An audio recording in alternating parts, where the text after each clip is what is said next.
maybe I'm not, in time we'll see. But who better than me? I don't care if you agree, I ain't saying that I'm better than anyone, but who better than me?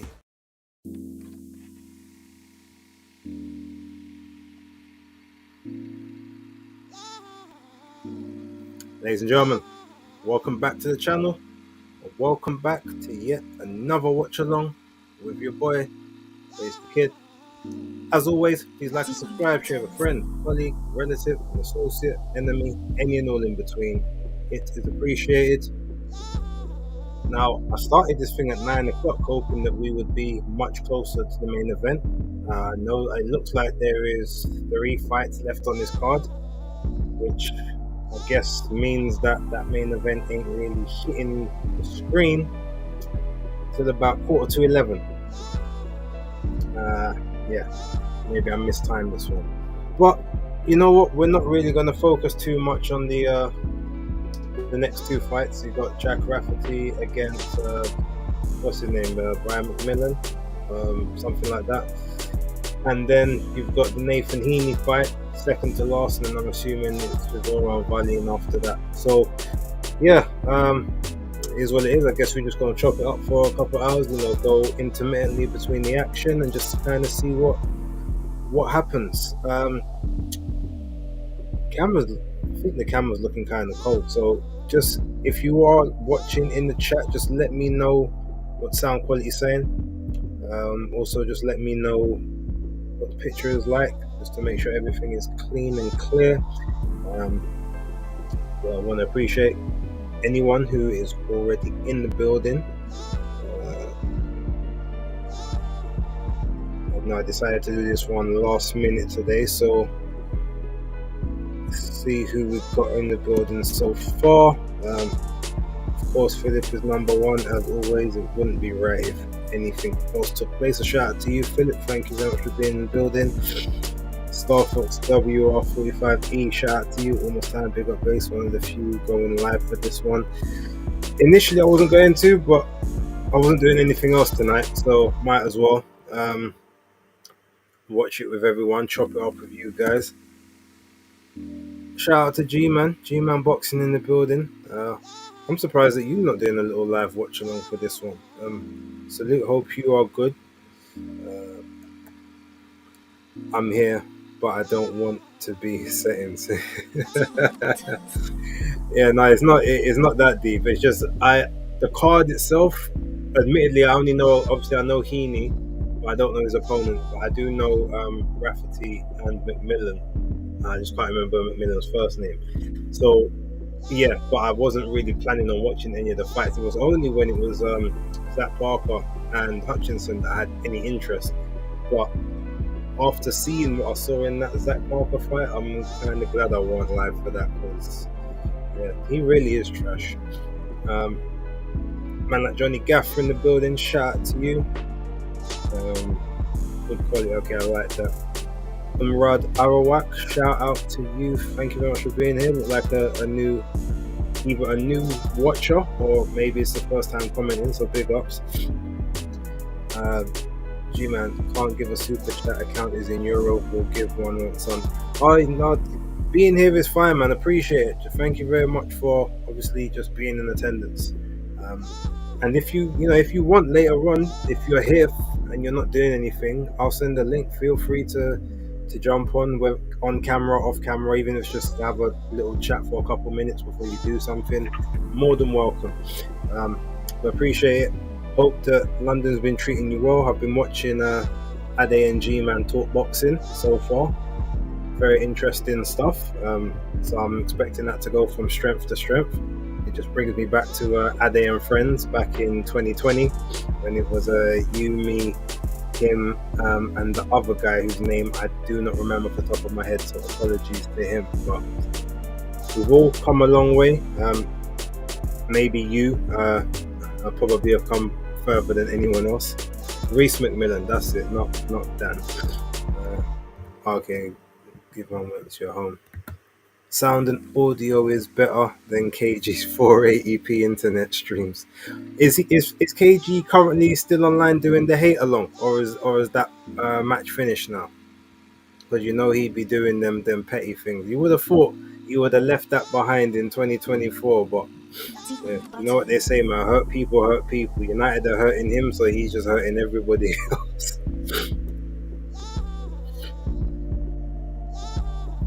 But yeah, okay. So this first round looks like it started.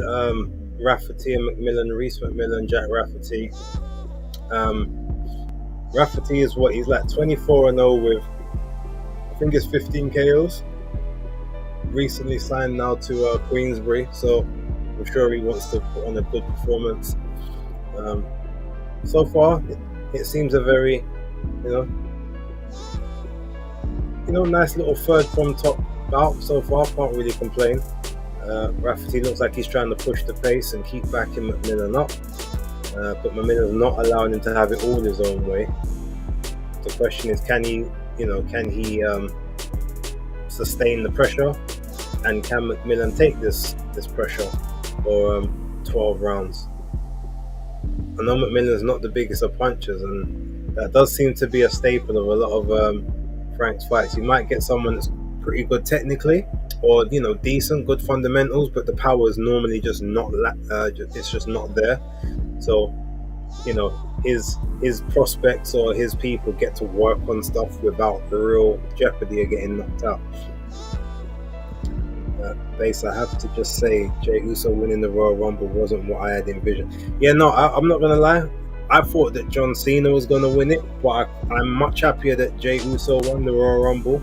Although it still feels weird, because as much as he's quote-unquote main event Jey Uso now, I just can't envision him with the top title or even the secondary top title in the company. But I mean, look, he's the hottest thing in WWE right now. So they've got to keep on that momentum, and they just gotta let it go.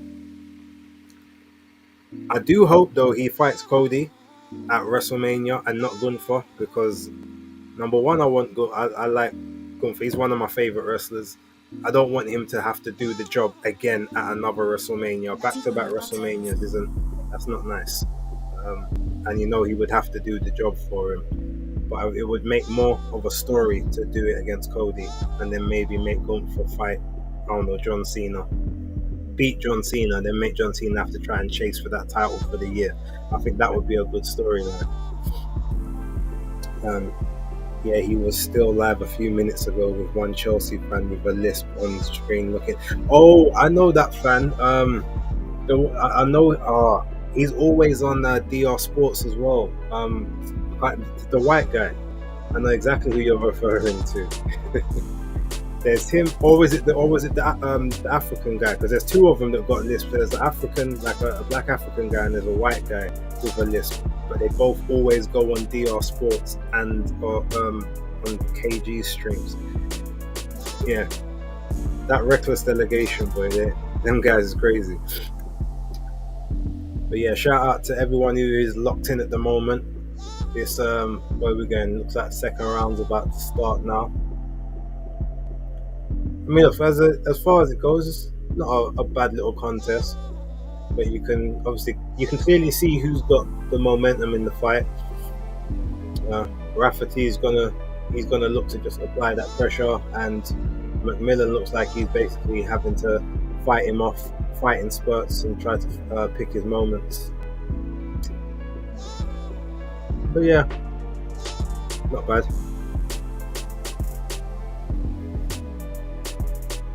But what's everyone been doing today? I'm trying to think. I was like a zombie this morning.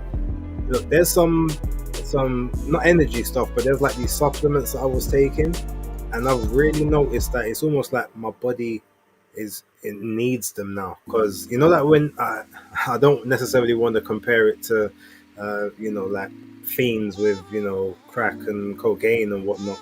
But that when your body is used to something and then you take it away and now your body is craving it. So I can't even say that I'm craving it, like, I really need to drink my supplements and my electrolytes or whatever. But in the mornings, the struggle to even wake up every morning is real. To the point where I used to go to the gym like before work 3 times a week, and then I go on the weekends. I've not been able to go during the week. Like, I just can't wake up. And by the time I am just about managing to pull myself out of bed, I've got to get ready to go work. Ever since the last batch of supplements ran out, I've just got no energy. So, and I don't want to be that way, because number one, I just want to get up, do my work, and move on. They're not cheap. But clearly now my body wants them. It's like, I guess I just got to do what I've got to do, I suppose. Round 2 is about 55 seconds left to go.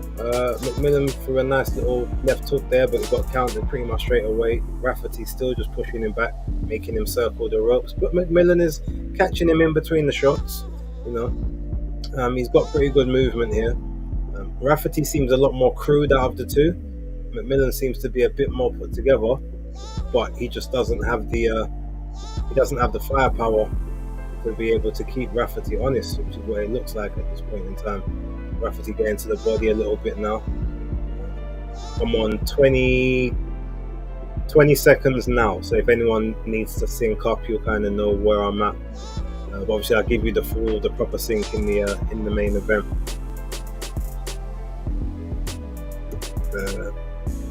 Murad Arawak, I used to play KO Kings and Fight Night back in the day, so I've been learning how to play Undisputed all day.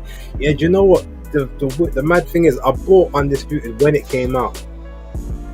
I've played 2 matches against the computer on the hardest difficulty. I said, let me just go straight in and figure it out. No, I played 3 matches. I lost 2 and I won 1.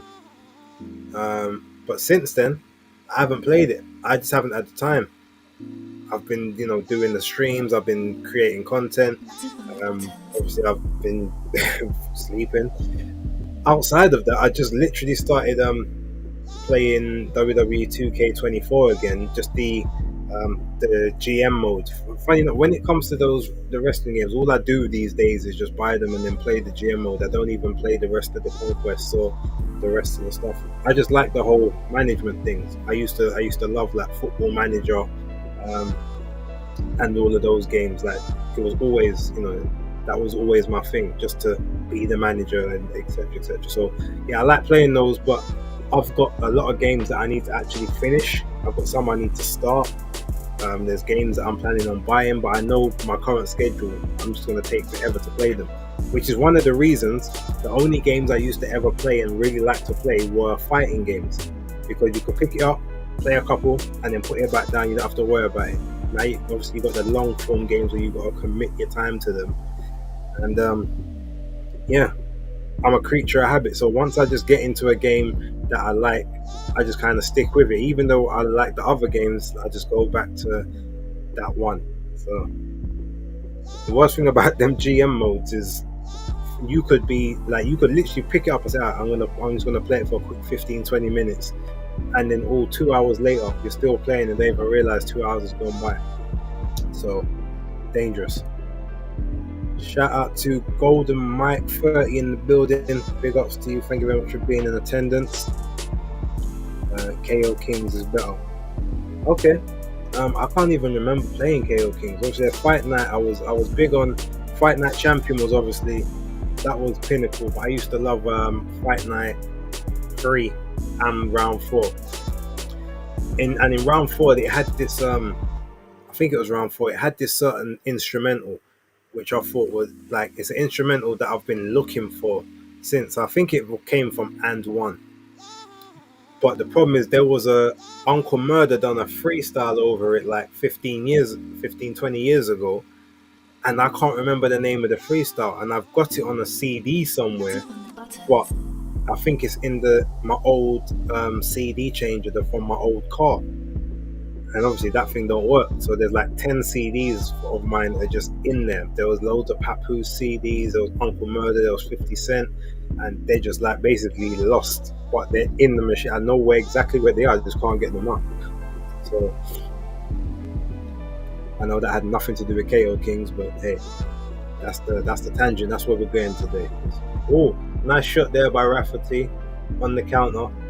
It looks like McMillan's nose is starting to go a little bit. Just got caught with a little short left hook there, big jab.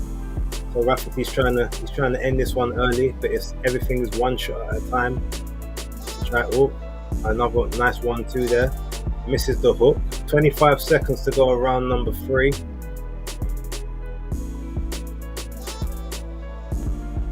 Got a little body work there by Rafferty. Referee's telling him to keep those shots up.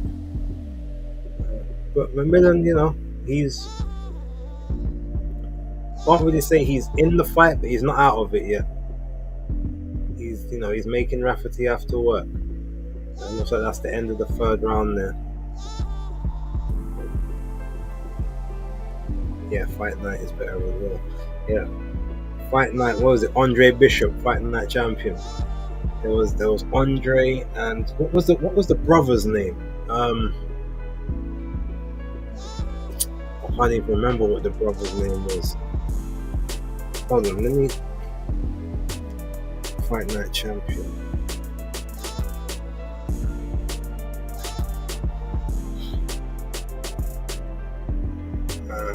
From the characters.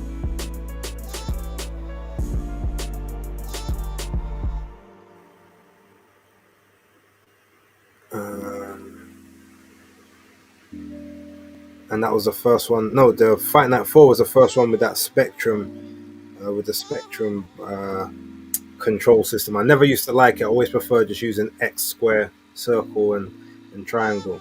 So Andre Bishop, he was obviously middleweight, and then Raymond. That's it. Raymond was the heavyweight.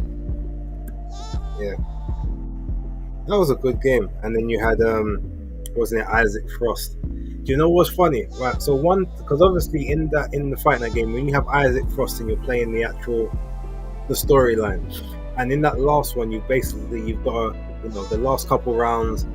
You've got to basically just be competitive in the first 3 rounds, and then you've got to start putting some work into the body, like in rounds 4 and 5 and 6, and then like you get cut, I think in the 6th or the 7th, and then you basically got to protect the cut for like 2 rounds, and then Isaac gets tired in like rounds 10 or 11, and then that's when you have to basically go and try to take him out, and that's when the fight actually starts. But the funny thing is, there was a time I played the game, and I think it was in round 2 or 3, and I knocked out Isaac Frost in like the 3rd round. But because that's not how you play the game, I ended up losing because it's like, like you didn't complete the, you have to retry. And I was like, but the point of the game is to win, and I beat him. So I thought that was quite funny, because obviously I didn't actually think it was possible to knock him out until the later rounds. But yeah, it was. And I remember in that game, you just have to try and circle the ring for like 3 minutes in those early rounds, and but eventually it always kind of gets to you, and you can get knocked down like twice. I think if you get knocked down, once you get knocked down that 3rd time, you can just never get back up. So they say, so you circle, but you have to make it competitive. So you have to throw a couple shots to make him back off a little bit here and there. And I remember in the game, I always used to, I used to play dirty. So I used to try circle for a couple rounds, and then in the rounds where I'm supposed to get to the body or whatnot, I used to throw low blows. And I used to get this, get the point, get the telling off from the referee, get the point deduction, but that used to be what would prolong me to get to the rounds where now I've got to just protect the cut. It was, now I'm reminiscing. I feel like I've got to play that again. The game, like I see it, is right over there. That might have to be the next time I've got a little bit of time off work, I might have to have a little cheeky sessions on Fight Night Champion. The last one I played was with Roy Jones on the cover. I think that was number 3. I think that was Fight Night 3. Because I think Lennox Lewis and someone was on number 4, and I think David Hay was supposed to be on number 5 on Champion, but it ended up being Andre Bishop on the cover, or the guy the actor whose face they copied from him.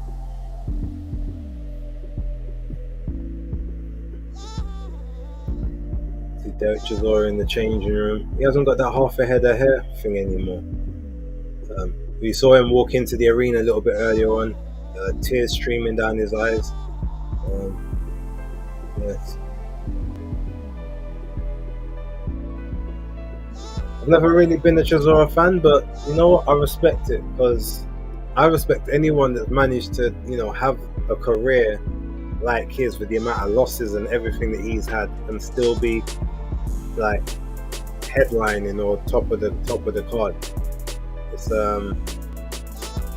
yeah, I give him props for that. I mean, if he can end the career on 13 losses and 37 wins, that would be cool. Yo, they got blood on the camera there. Oh, I didn't even see that. Guess they must have wiped it off by now. Okay, so Rafferty looks like he's busting up McMillan now. That jab looks as if it's really bothering McMillan. 2 minutes and 38 seconds of round number 5. Yeah, that big backhand came in. Just missed that counter left hook. Another big jab there by Rafferty. He's going for it now. He's looking for the finish. McMillan's still trying. Rafferty has to be careful, but yeah, he just got the longer reach. Just more aggressive. McMillan looks like he's fighting against the tide right about now. I don't know what he can do to affect any change in this. Body shot there by Rafferty, but McMillan with a nice little up jab there. Then the clinch at 2 minutes and the referee separates them. Okay, it was a nice little shot there. 2 shots there by McMillan and a third. Now Rafferty's on the ropes, but they're exchanging in the pocket. Now they're back out again.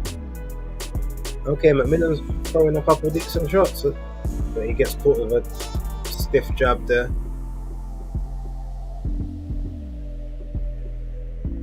Okay, 1-2 there by Rafferty. Tries for the uppercut and misses that. There's also, you can see Anthony Yard and Tunde Ajayi sitting. They were sitting next to Frank a moment ago. I noticed Frank's now moved seats.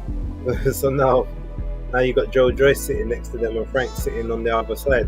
I wonder if that was Frank is just giving a little message, like, don't get too comfortable.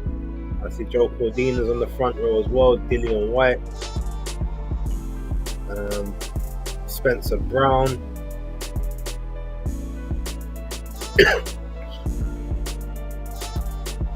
Fight's picking up a little bit. I don't know if she's there, but shout out to October Red. I think she's also in attendance in the media section. She did say that she would be attending. Speaking of October Red, and guys, we are. I don't know if anyone has noticed at the moment, but the Fight Talk Live channel is no longer there. We are working on a solution to get it back, or to, I guess, get a new channel, but the old one has been it's been removed from YouTube at this point in time. Not sure when we will be back up and running, but we will let you know. We may do our show tomorrow, but we might do it streaming via our YouTube channels all synced up together like we were doing beforehand.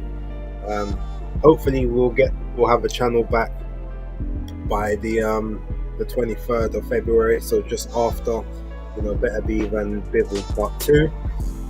But yeah, just so you know, if any of you were looking for it, it's not there. I won't say anything more on the situation and on the subject, but yeah.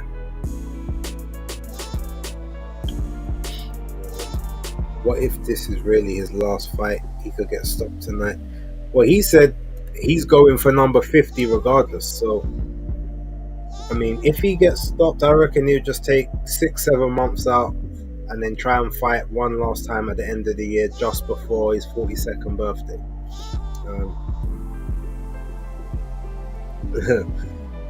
Philip says, must have been Al Heyman that got you guys. Unfortunately, it wasn't Al Heyman. I won't go into it, but Yeah. uh,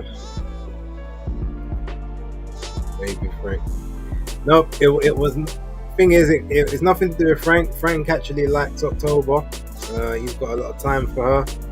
To be fair, he's got some time for me as well. To be fair, but yeah, it wasn't Frank. Although his Matt was the guy called Matt who runs the accreditations.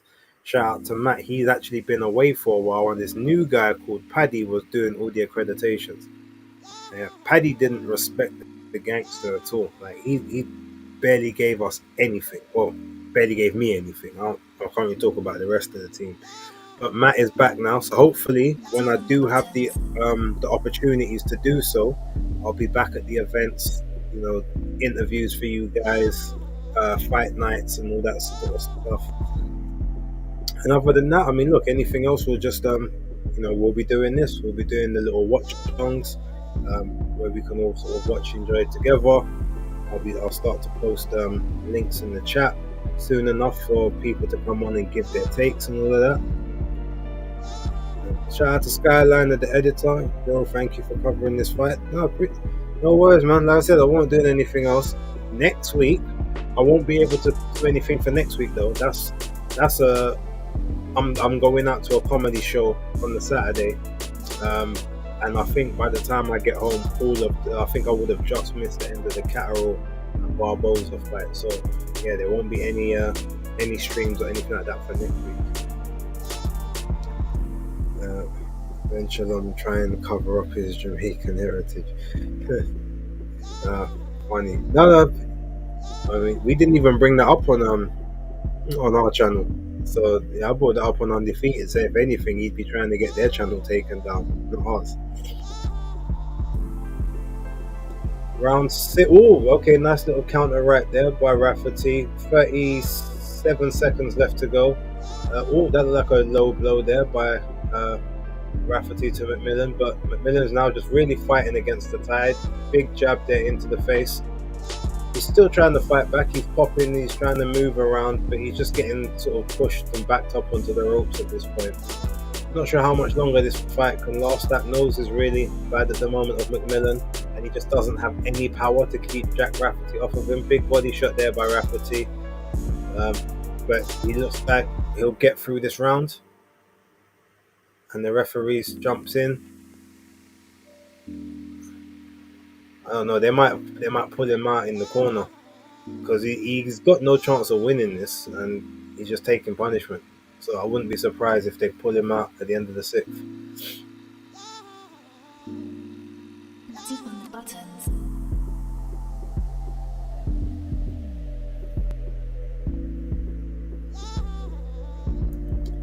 I see Ray Winston sitting next to Tunde there.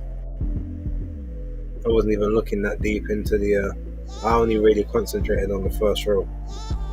That second row was not important to me.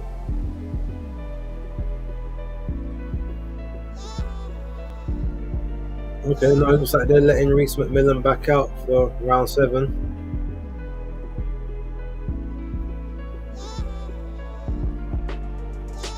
I mean, the thing is, if McMillan had a punch, it might make sense to leave him in here, but as he doesn't, and he's just sort of getting beaten up and has lost every round, maybe just pull him out. Still just getting pushed around the ring at the moment. On the ropes again. Rafferty's just throwing the one shot, so nice little jab there. If he put his hands together, don't even throw full power, but just 2-3 punch combination, you might be able to open him up and get something out rather than just trying to throw the, sort of the highlight reel shot. Just work him over.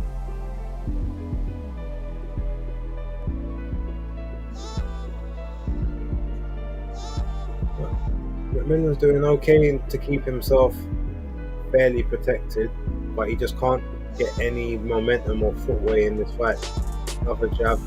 It's the jab, right hand, left hook. That seems to be the combo that Rafferty's just throwing like over and over again.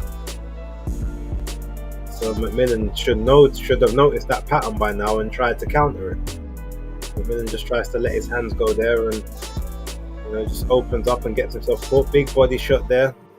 Power jab, 145 to go. McMillan just getting pushed back onto the ropes again. But nice little jab there. Manages to get one back, but eats a jab for his troubles. He's just circling the ring at this point. Oh, big right hand there. Head snap back a bit. And another one. He's ready to go down. The ref's going to jump in. Yep, the towel's gone in and it's over. Yep. It was only a matter of time. They should have pulled him out of the fight the round before. There was no real need for him to take those last couple of punches. He wasn't going to do anything else in the fight. Shout out to Yasmin. Hope you're good. Good to see you. I'm happy to have you back in the chat and back on the channel. Hope everything's good with you. For everyone who is in the chat, predictions please for the main event. Who you think's gonna win? How you think they're gonna win? And if you want to, how you see the other person having a chance of winning.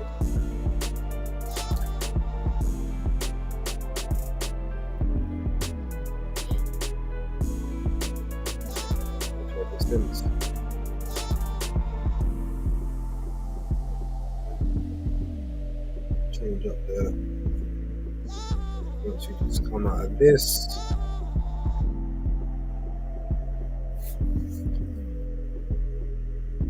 I am very happy that my connection is going very, very strong. I'm hoping it obviously maintains, but I'm sticking between 3 and 4 bars constantly at the moment, which is good. What I'm gonna do when the main event comes, you guys know I usually will jump on to X and give my scorecard. So I'm gonna do my scorecard as normal, but I'm just not gonna basically type my thoughts as to why I gave each person the round. I'm just gonna give the rounds and then come back to the chat. So I'll try and keep it a bit more interactive than I have been doing as of late. Hopefully that works. Okay, so let's see what we've got here. Okay, Yasmin thinks Wallin on points. That was my initial thought. Veritas Adastra, shout out to you. A big up base. What's the ring size? Looks small. I think it's about 18 by 18. From what I can see, it looks like it's not a 20 by 20, but I think it's an 18 by 18, which is on the smaller side, but it's not a small ring. Like, it's not a 16 by 16. No idea who wins the main, but I'll be honest. But you know what? That's a good thing. If you've got no idea and you're kind of stumped, then that's what we kind of want. We don't want fights where we just can predict. So a lot of the quote-unquote, when the prospects of taking on and having the main event fights, it usually means that they're fighting someone they're supposed to be beating. For something like this, you never know. So I'm happy that that's your thoughts on it. If it goes past 5, then Wallin, okay. So you think he's got to ride out the storm of the first 5. But bear in mind, are you saying Wallin by KO? Because this is only a 10 rounder, it's not a 12 rounder. So he doesn't have the opportunity to win 7 rounds in a row if he's losing the first 5. If he loses 5 rounds and doesn't get knocked down or anything, then the best he's really going to hope for, unless he KOs Chisora or knocks him down, is a draw. So bear that in mind. Skyliner, base. What do you think of Uncle Frank's Dylan White versus Joe Driscoll? Personally, I think it's a solid card. Uncle Frank starting his own era with the heavy hitters. I haven't seen the full card. I've heard of obviously the 3 fights, which is White and Joyce, Riakpo and Akoli, and supposedly Adelier and Jamie TKV, or Jamie Chikava. If that's, I don't mind that at all. TKV's gonna have to, he's gonna have to do better work than he's been doing, and he can't smother his work and put up those really horrible performances that he's been putting up recently. So yeah, I don't mind it. haven't. It'd be nice to know what the rest of the card looks like, but I know they got the press conference on Monday, and I think, from what I heard, the press conference is supposed to be in Manchester. So obviously I won't be there. Even if the press conference is on ends, is in like my bits, I won't get to go anyway unless it's in the evening. I'm only working in the office 3 days next week, so all of my appointments and my meetings are being crammed into those 3 days. And the other 2 days where I'm working from home, I'm supposed to be doing like admin and stuff, so I don't have the appointments and I can't get them out. So yeah, I haven't got any chance of going to that initial press conference, or maybe the last one. And Philip says Chisora by luck. Wallin late stoppage. Arrow whack. Okay, interesting. I mean, I hear it. 18 by 18 is tiny for heavyweights. Can Wallin lean on Derek? Derek is heavier and stronger, even if he's smaller. Yeah, I mean, Derek's got a lower center of gravity, so the leaning on him, that only works if you can get him to no diddy, bend over, and you do a Vladimir Klitschko and literally like just put your entire weight on his back to carry you for a couple of seconds, which I don't think we will see happening. So yeah. Which orphanage did they find React for? I don't know. Look, nothing's confirmed at this point. We'll find out exactly on Monday. So I'm gonna hold fire on all of that for the time being. But yeah, I'm gonna be real though. Like, one thing I will say, and shout out to Ring IQ, because he mentioned this in one of his videos, and I was kind of thinking the same thing. I mean, look, we've all wanted to see like the Riakpo Okoli fight for years on the UK side, but Okoli's at heavyweight, been at heavyweight now for one fight officially, but I guess 2 fights because he was at Bridgerweight as well. So he's fully acclimating to there. Riakpo's never actually fought a heavyweight, so if Okoli wants to, you know, learn and become a full-fledged heavyweight, it would make sense for him to fight full-fledged heavyweights, not cruiserweights that moved up like he did. That doesn't really prepare him for the guys at the heavyweight. But yeah, I mean, I definitely rate the fight if it happens. Golden Mike 30 says, if Wallin cannot get respect, power by keeping it long range, Chisora will overwhelm Wallin. Stoppage round 5 points. Derek. Oh, okay, so Derek either wins by stoppage in the 5th or he wins on points. Okay. Good take. Thank you very much for and for giving a little bit of analysis of how you came to that conclusion as well. And the great thing is, remember, like, no opinion's wrong until after the fight. So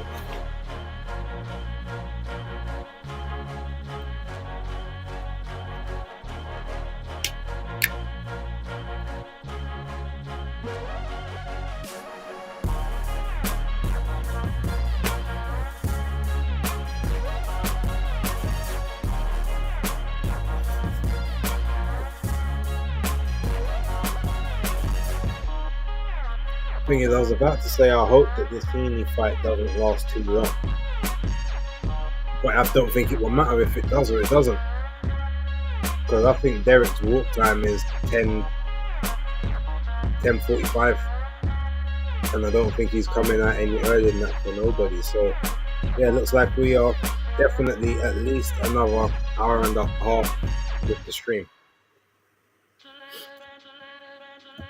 Wallin can only win by points if it's decisive. Yeah, I hear that. All of the close rounds will go to Derek, but that being said,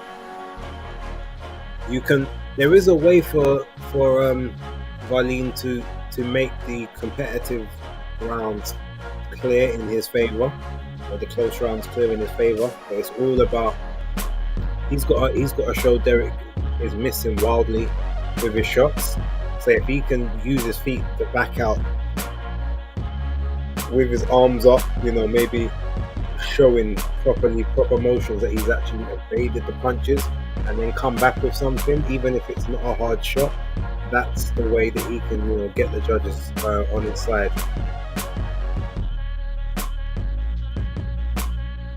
Philip, I'm sure you asked me this in the last stream on Tuesday. No, I won't be watching the Super Bowl. Well, actually, no. You asked if I'll be doing a watch along. No, I don't watch American football. Never have. I know some people will watch it just for the Super Bowl, for the pageantry and stuff. I don't. The only thing I ever used to care about Super Bowl for was when they used to put out all the trailers. All the big trailers used to come out of Super Bowl. I never even watched the Super Bowl. I would just go onto YouTube while it's on and just watch the trailers. That's literally all I care about. I don't. Yeah, the game. I don't know. Maybe it's too tactical. Obviously, I don't really understand American football, and I know the positions and stuff, but it doesn't seem like a very exciting game. Too much stop start business for my liking. Nathan Heeney's on his way out to the ring now.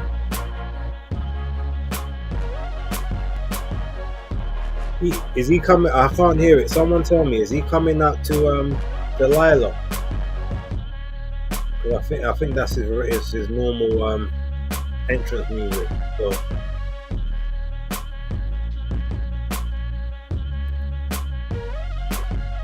Okay, if it wasn't you that asked me, then someone asked me on Tuesday about the Super Bowl if I was doing my watch.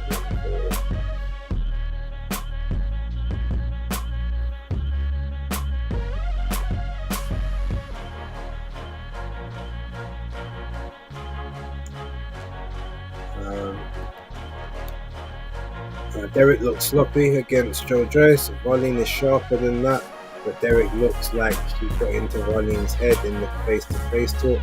Yeah, I think the thing is though, as much as we can say that Wallin's sharper, he's just not because he's not as aggressive. Derek has more of a chance to bully him around the ring. He couldn't really bully Joyce, but Joyce was just there to be hit. So obviously he was just able to outwork. He didn't even really outwork Joyce as such. It's just that he landed all of the eye-catching punches and the high-impact punches, whereas Joyce was just kind of being consistent, but it was just consistently slow, predictable, getting rolled and rolled for a lot of the time. So yeah, I can't lie. I still think that's one of my personal favorite picks that I got right, when because no one else was picking Derek Chisora to win the fight, and I picked him. I gave the reasons why I picked him. I said there's something about this fight, I just don't know what it is, and I said, I could look like a right idiot the day after, but I don't care. I'm picking Derek Chisora to win, and I think I said I picked him to win on points as well. I didn't pick knockout, but I said I picked him to win on points, and he did. So shout out.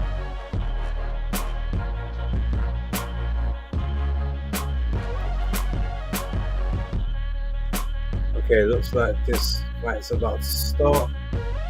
Now, I've never seen his Nathan Heeney's opponent, so I'm actually keen to see what he's got.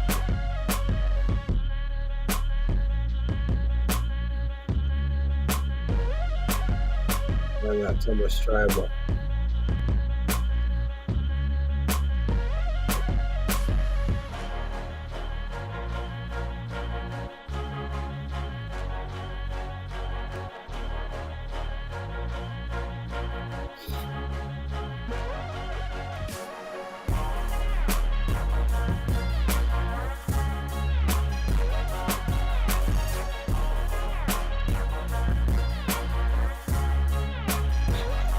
Right, quick question for the people.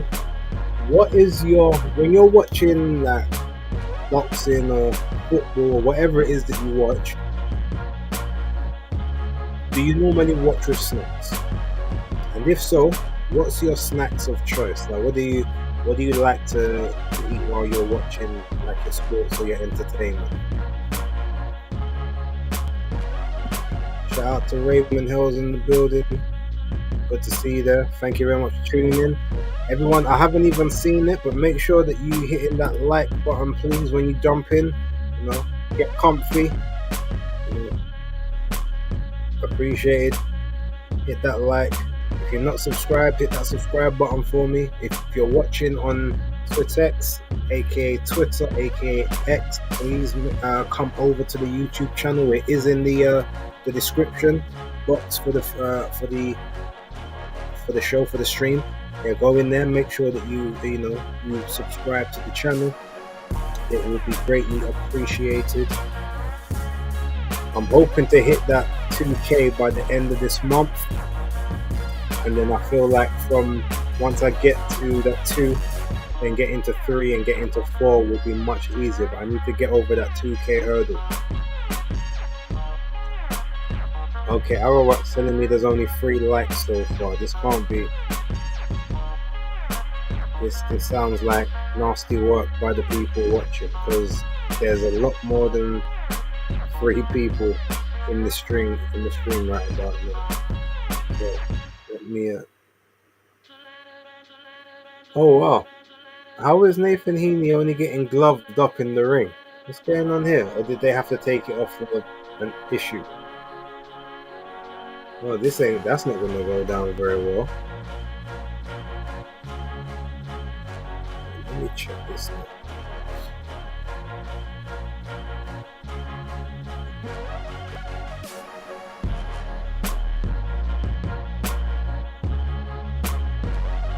Okay, I can see it. It's showing 10 likes on here that I can see. All right, that's not bad. That's about 30% of the people I can see watching. So yes, please keep that going. Much appreciated. Alright, so let's get to these snacks. Let's see what the people have got. Alright, so Skyliner likes spicy nachos. Okay. I was never really a big fan of nachos, but nachos and Doritos are pretty much the same thing, and I do eat Doritos, so yeah, nachos started to grow on me. I just can't really buy them at the cinema because I have to have it's popcorn and the slushy combo. I don't really have the capacity and the space for anything other than that. So, wings or pizza? Okay, so you're on a Rob Tebbett vibe. I like it. But they're always trying to change the subject.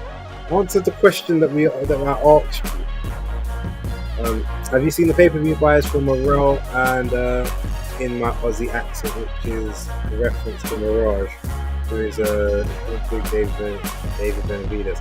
Yes, I've heard that there are about 150,000 to 160,000 pay-per-view buys.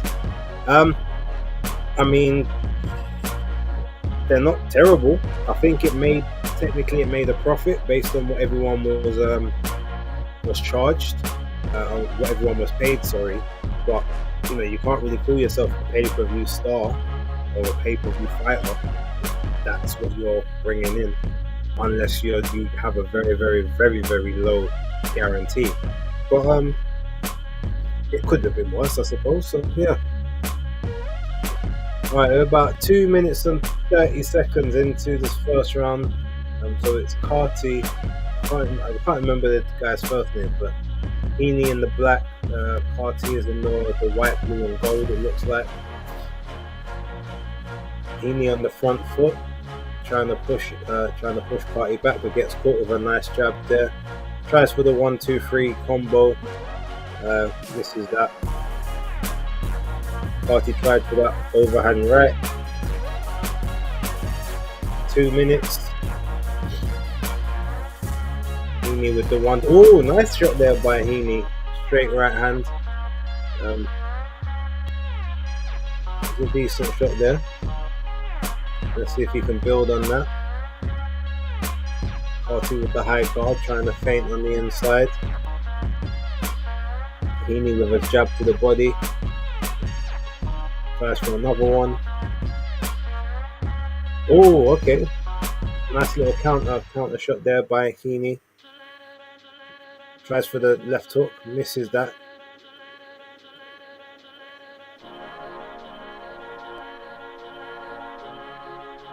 Carty tried for the sweeping left hook, and that one got avoided quite comfortably.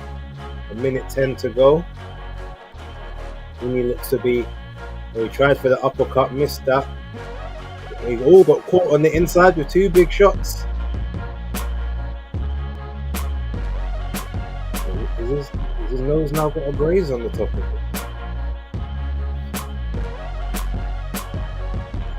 He's still trying to push him back, but he can't get greedy. Tried for the 2-1.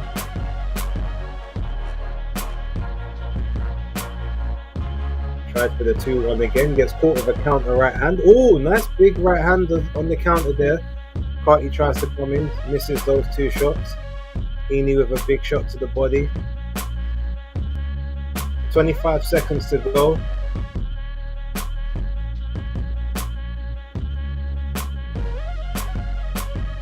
$15 seconds.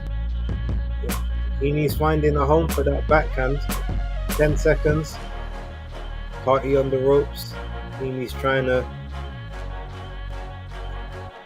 Carty tries for a big right hand to the body right at the end of the round.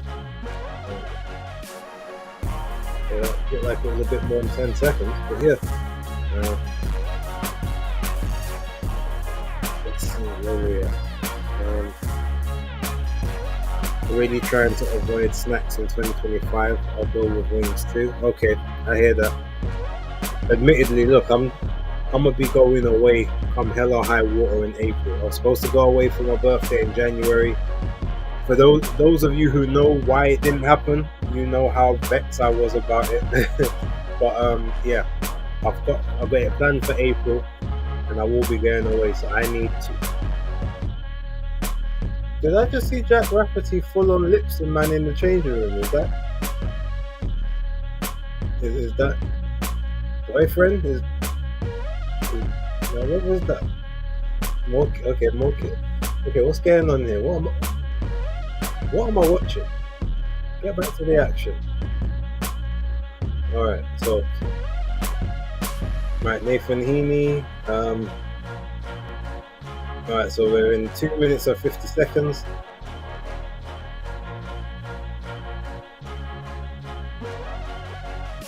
Okay, tried for a 2-1 again there. Tried for a shot to the body, just missed that right hand over the top. Oh, Heeney got caught with a hook there. He needs to keep his hands a bit higher. Trying to work around Carty, but it looks like he's got some power in the hands. Heeney's still trying to push him back. Okay, nice little 2-1 there around the guard.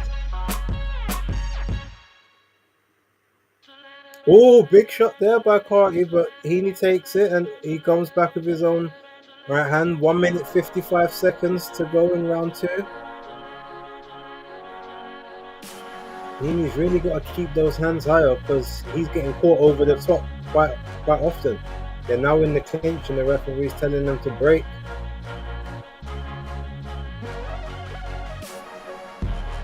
Carty with a crude swing there, gets caught with the counter for his mistake. Oh, Heeney gets caught with a solid counter jab there, walked right into it.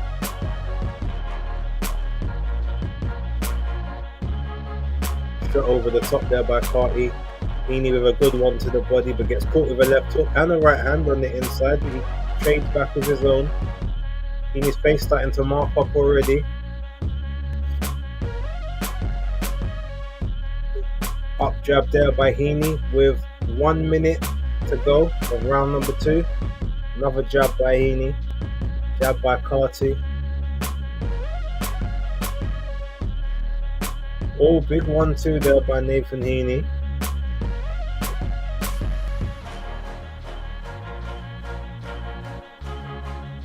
Nice little jab there, but Carty comes out of the corner. Looks like he's trying to on the front foot a little bit now.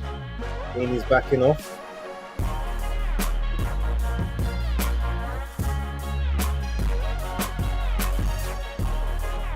$25 seconds to go, round number 2. Oh, big shot there by Heeney, knocks Carty off balance. Carty comes back, he doesn't look too hurt, but he gets caught with a Okay, there was a right, there's an uppercut in there, little push back as well.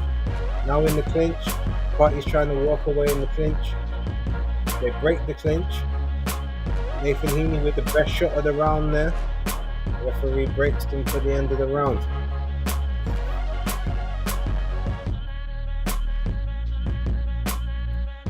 That's one of the better numbers in recent years.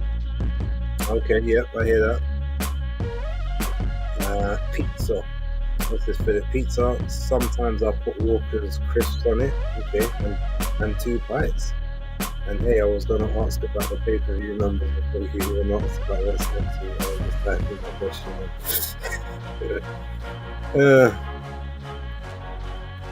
Yeah, Star Fox, like, you're typing exactly what I was thinking in that moment. But yeah, I was like, yo, is this what we're supposed to be seeing? I don't pay for TNT to watch that. Basically, you have to go to New York. Them Dominican Republic teams and then Puerto Rico is they're waiting for you. So actually, I'm going to Dominican Republic, so I don't need to go to New York for that. But I actually do need to go back to New York. So I've got a lot of friends and some family there who I need to go and visit. I want to go Cuba next year though. I was supposed to go a couple of years back, but then COVID and everything just kind of messed up the plans. But I've got a lot of Caribbean islands that I need to visit and South American islands before I start moving to another region of the world. Okay, round 3, 2 minutes and 15 seconds. It looks as if Heeney is in control again, but Party is catching him with the counters every now and again, so Heeney has got to be careful. He's also got to keep his chin down. His chin is flaring up every time he's jabbing.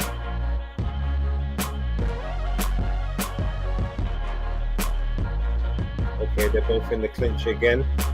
Party's trying to punch with the free hand. He's also trying to punch when his hand gets free. Referee breaks them. 1 minute 42 seconds to go.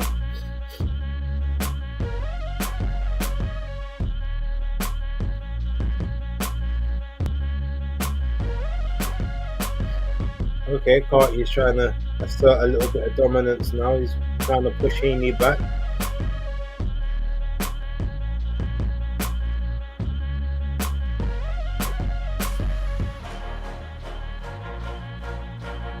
Okay, big power jab there by Heeney.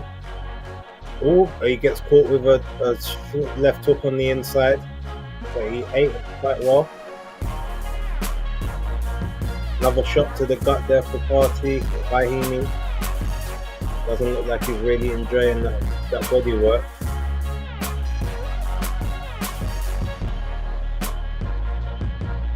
Alright, 48 seconds to go.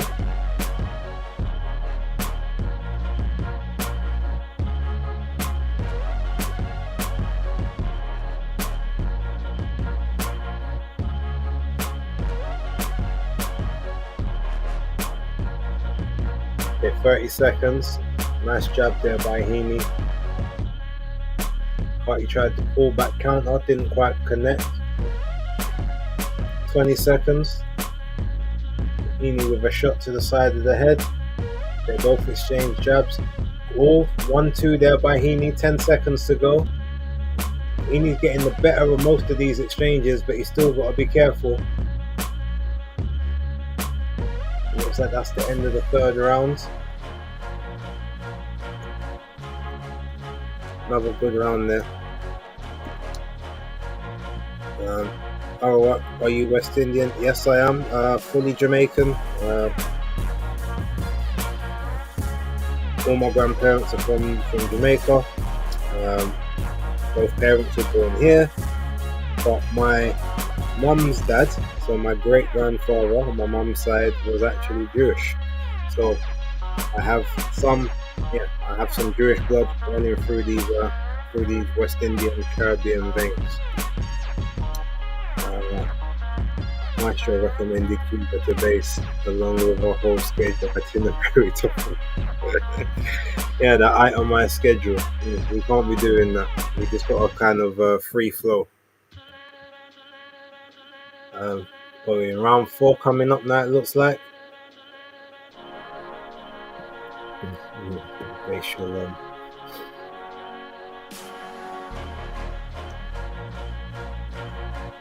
Okay, so it looks like okay, so Carty's out here trying to throw big shots from the start of the round. He wants to be careful he doesn't blow an engine, because he's back to circling the ring at this point. Takes a shot to the gut. Another straight shot. 2 minutes 30 to go.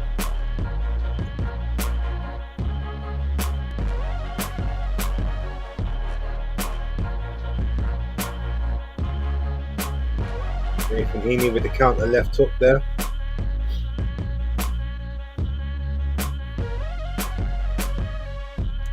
Another jab there by Carty. Heeney still on the front foot. Heeney looks like his nose is busted.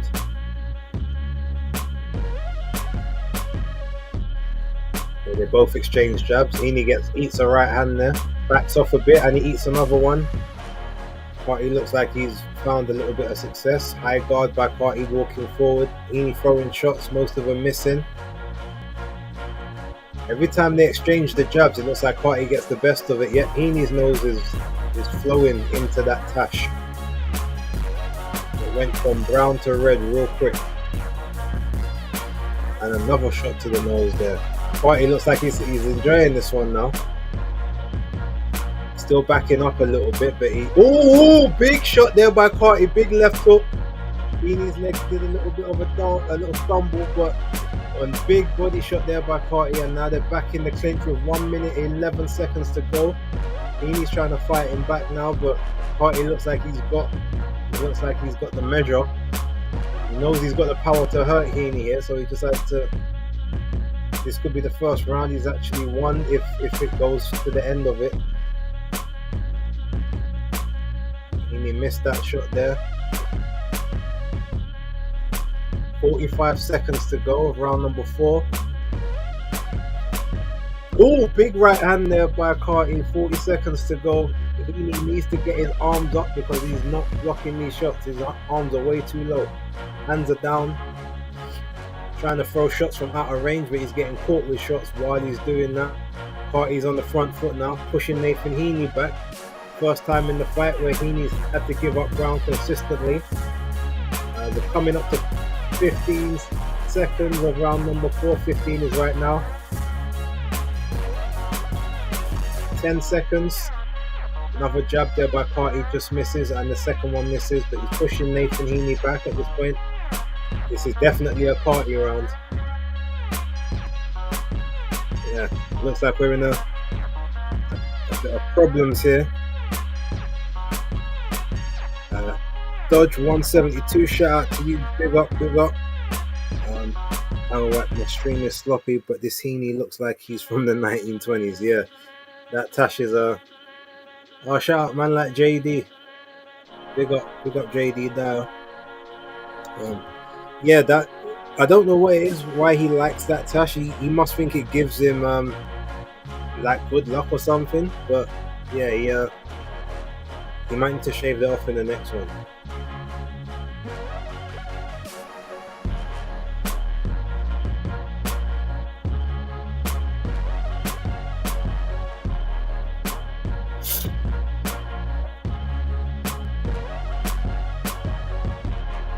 So I think this feels like more than a minute. Alright, back in the ring. Okay, so it looks like Carty's started where he left off. He's pushing Heeney back again. He looks like he's the one coming forward now.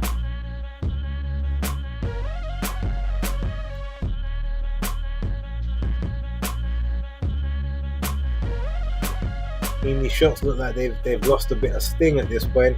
Carty with the big swing and the miss there, but that left lands. Oh, that right hand, Heeney slipped it, but he got caught. It grazed him. Carty still walking. Another powerful jab there for Carty.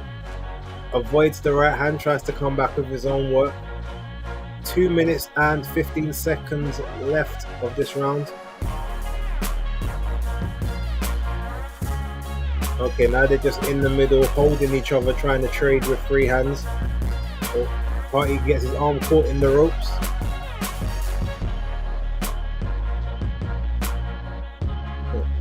Old school Tash and long socks and all, yeah. Party's, okay, so he's just swinging wild shots at this point. He needs to relax a little bit.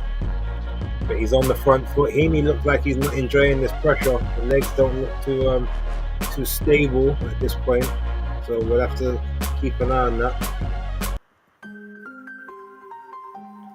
1 minute and 30 seconds to go. Heeney just landed a nice little right hand there, but it was partially deflected off the shoulder. Party still pushing him back. He tries for the right, misses that, misses the left. Still walking back in straight line. Oh, big left hook there by Party, and another one. Heeney is hurt on the ropes and he holds on. 1 minute 10 seconds to go. The referee's trying to get him off of him, but he is hurt. Okay, he had to hold on for dear life. The Party's just walking out now. He wants another shot just like that. That nose of Heeney's is a faucet right about now. Heeney just swinging wildly at this point. But his eyes do not look clear at all. Trying to move around, but Party's just stalking him. He's just looking for another big left at this point, it looks like. Heeney's legs do not look steady at all. Another left hook which just grazes. Body shot there by Heeney. 30 seconds to go at round number 5. Heeney just avoided that right hand. McCarty's on the front foot. He's on the ascendancy still. This is definitely his round so far. 15 seconds to go. Another jab there by Carty. He can't miss with that jab. And Heeney's hands are too. Ooh, another left hook. But Heeney ate that one quite well. Yep. So Carty's pulling this fight back around at this point. Nathan Heeney's got a cut over the eye. The nose is busted. I think the lip might be busted as well. It's looking like a bit of crisis settings for Nathan Heeney. I mean, this is looking like a fluke settings now for that Denzel Bentley fight.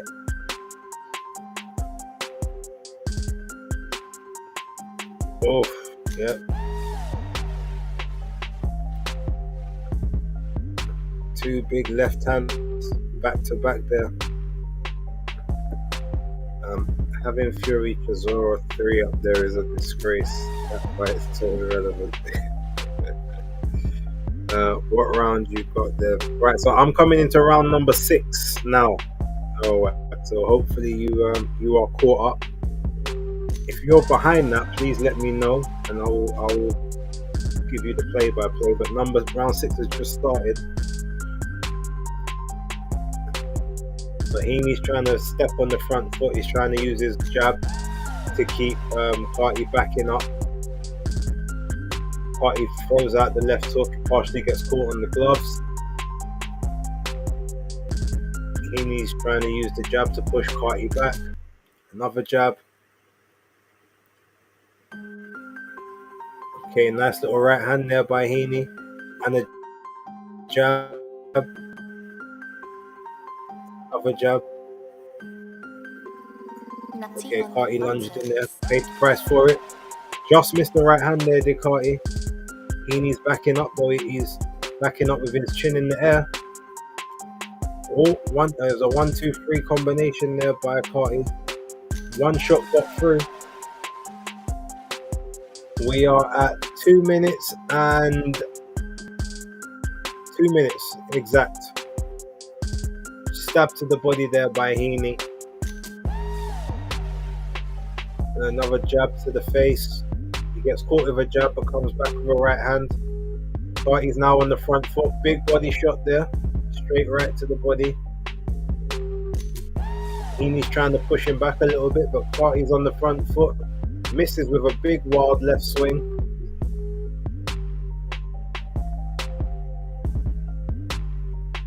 I see Leaf will be in the crowd. Okay. 1 minute and 20 seconds to go of round number 6. And Nathan Heeney is currently on the front foot. Looks like Carty might be a little bit tired, trying to take a bit of a breather. This is where Heeney's got to work. Big body shot there by Heeney. Carty misses with the overhand right to counter.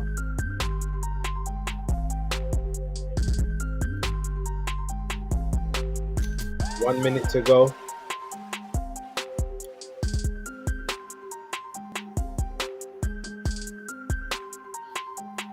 Heeney's trying to stalk him at this point. 45 seconds. Heeney's got Carty on the ropes but misses the straight right. 40 seconds. Now Carty's backing him up a bit. He's trying to just look for that one big shot. He thinks he can get him out of there with one big shot. 1-2 there by Carty, both in the clinch. Now big solid jab there by Carty. Heeney tries to come back, but Carty is now just bouncing up and down on his toes. He's feeling himself a little bit. 10 seconds to go. Misses the right hook. Heeney's hunkering down, but he's still got his arms down low. Jab by Carty right at the end of the round.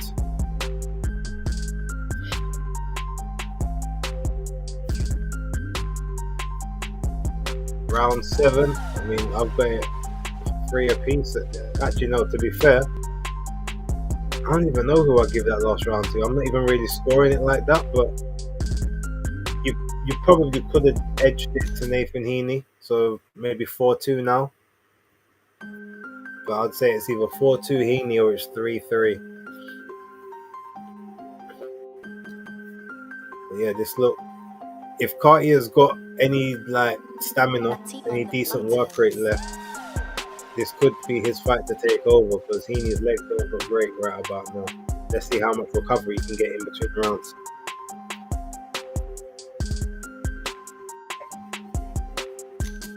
Okay, so Richie Woodall's got a 4-2. Okay, so Heeney comes out popping the jab, but he gets caught with a nasty power jab in response. 2 minutes 50 around number 7. Heeney's trying to work. Ooh, okay. Someone. Oh, Nathan Heeney's hurt. The gum shield fell out. And he's down. Gum shield knocked down. Where are we? 4. But he's all over the place. He's all over the place. He's wobbling. The referee saying walk to me. But he's saying time out because he needs to put the gum shield back in his mouth. Oh, he's getting life. He's getting a bit of a breather. And Carty is not happy. He's like, why? He's like, you should have let me finish him. But that gum shield came out as soon as that shot landed. It was a bit of a. This might be the end of Nathan Heeney. They were taking all the time they could to clean that gum shield. His legs are still gone. I think Carty's got him. Carty comes straight. 1-2. Left hook. And another right hook. And Heeney fights back. The referee is right there looking to stop it. But Heeney is exchanging. He catches Carty with a left hook as well. Gets caught with a straight right and a jab on the inside. Just misses a left hook. 2 minutes to go of round number 7. Big power jab. Heeney's on the ropes, but he is still trying to fight back. So the ref can't stop it now because he is fighting. Big shot. 2 big shots there. And the referee jumps in. Yes. And it is over. 7th round stoppage for Carty. Told you that I saw the power from the first round, even though he wasn't moving correctly. I felt like he just had that power. It took him 3 rounds to execute, but jeez, what a I don't know if it's an upset because I've never seen Carty fight before, but from the what's it called, the press conference, he was looking mad confident. So I had a sneaky suspicion he could do it, but I didn't predict the fight because I don't know him like that. Although I think in my predictions league, which obviously came on before the press conference, I think I might have put Heeney as on a UD or a split decision. So yeah, I guess that lost for Denzel's aging is aging badly at this point. Nutty on the buttons. And let me check my who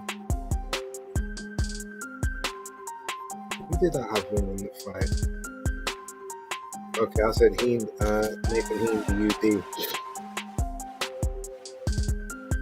But I said Jack Rafferty would win his fight in 8 rounds. Masoud Abdullah.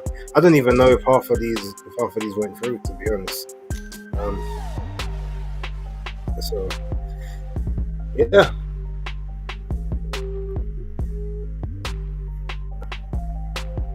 Oh, let me check this guy's box record real quick.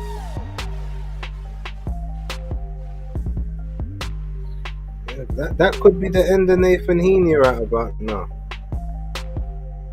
Although, I mean, he's a big ticket fella, so if his jeez, look at that. Gum shield out, crisis mode, big shots. And it's a shame because the last time she actually got bundled over right at the end. But there was 2 shots to put in just before that. Gum shield out. He gets caught on a little equilibrium shot right after the gum shield comes out. Yep.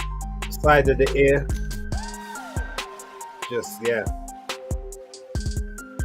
And that's that. I mean, to be fair, that was a good fight.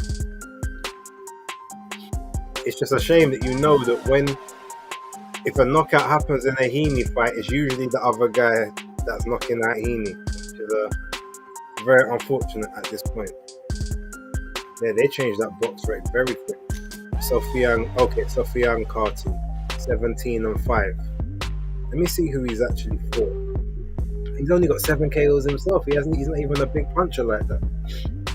Been knocked out twice. Okay, so he lost to Suleiman Mohammed. Oh, I know Suleiman Mohammedi. Okay. Spike O'Sullivan. He won a points decision against him last year. Diego Nacho. That was a TKO 4th round. Retired to his Stool Etinosa Aliha in 2022. Lost to Frank Zimmer. Vincenzo Gualtieri. Okay, so I know Gualtieri because he fought Gualtieri for Yanibek for the unification of the WBO and the IBF belts. So I know that name at least. Okay. Interesting. Nutty on the buttons. Wait, someone drop a comment just so I know that the comments are still working. I haven't received one in about what looks like nearly 7 minutes. Just like test or something like that, just so I know that they're still coming through. But if you are watching, please hit that like button. Oh, here we go. Yep, the comments are fine. And shout out to Tone. Thank you very much. Heeney is done, in my opinion. Yeah, I mean, how old is he now? 34? Unless he literally just wants like one last one. No, he's 35. Yeah, that might be the end. I mean, he got the British title, which is what he wanted. Maybe you call it a day now. I mean, yeah, you might still be able to draw a crowd, but yeah, it's oh well, such as life.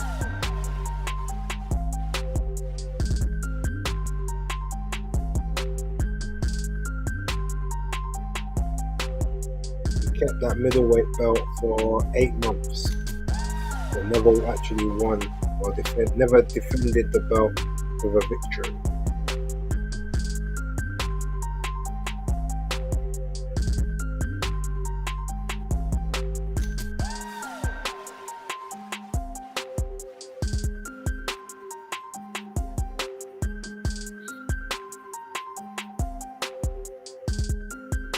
Okay, breaking news.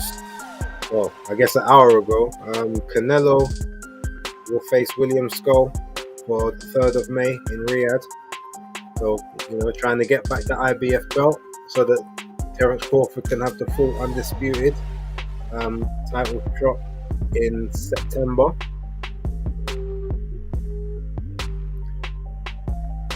Okay, good comment I've got here for my guy SWJ in the Discord chat. He says he's already overachieved and had a great career, like Dan Aziz. Heeney beating Brad Pauls and Denzel Bentley to win a British title with fairy tale stuff, same as Dan becoming European champ.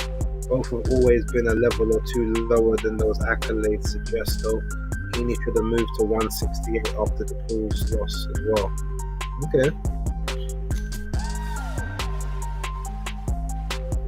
Interesting.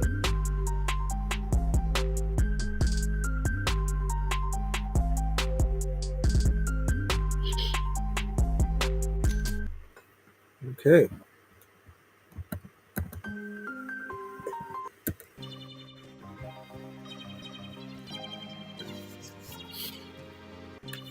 So how long do you think we're gonna wait until the next fight comes?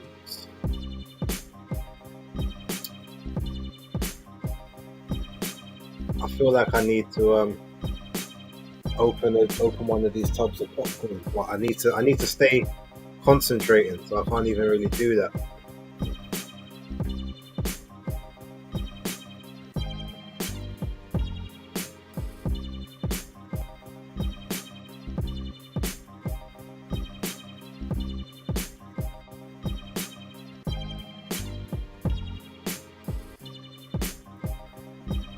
Alright, is Danny Glover? What is this?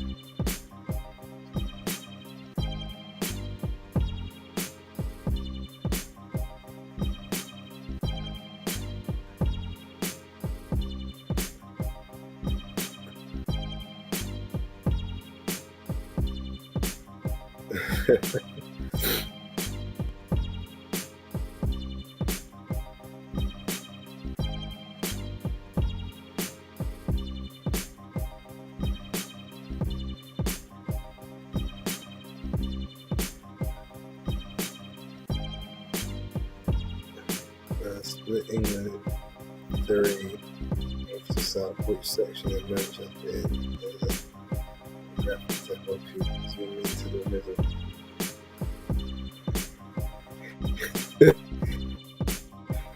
Okay, so Danny Glover's just out here just being oh mate, oh this is interesting. I might have to put a little bookmark there to watch that for later.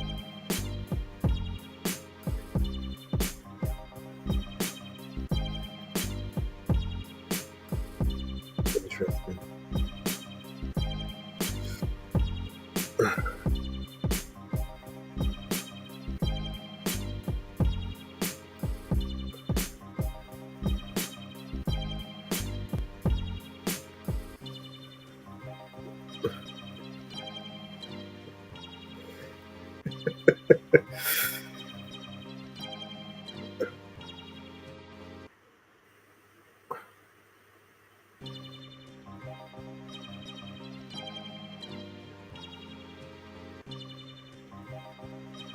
Oh, okay.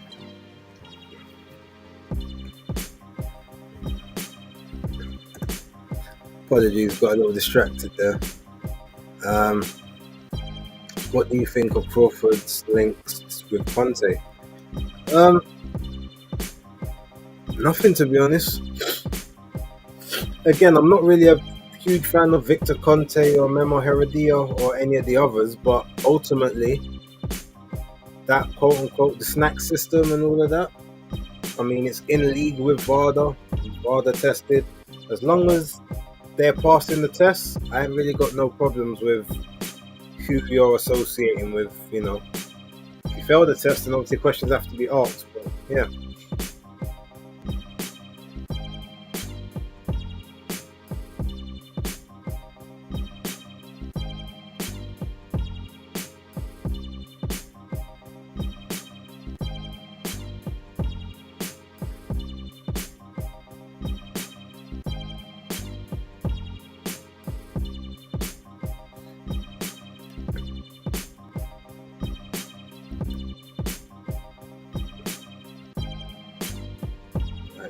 start tweeting.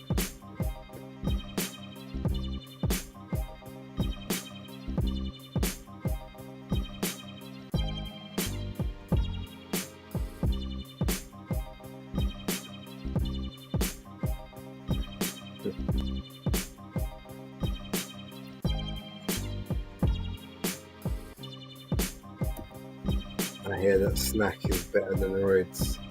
Well, might be, but as long as they ain't, as long as they're not popping, then I guess we just have to kind of accept it.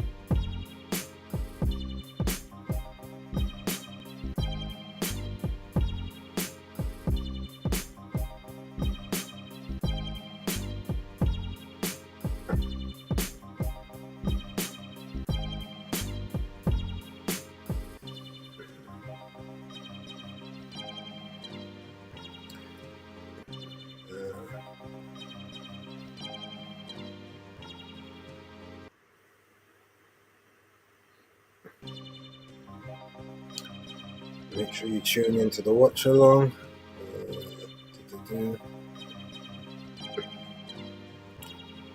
I can go ahead. Okay, so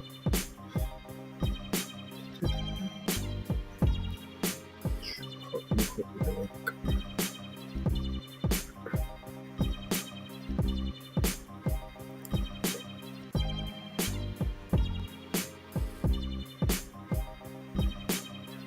Why am I typing Chisora Wallin as a hashtag and it's not coming up or even trending? It's a pretty bad sign.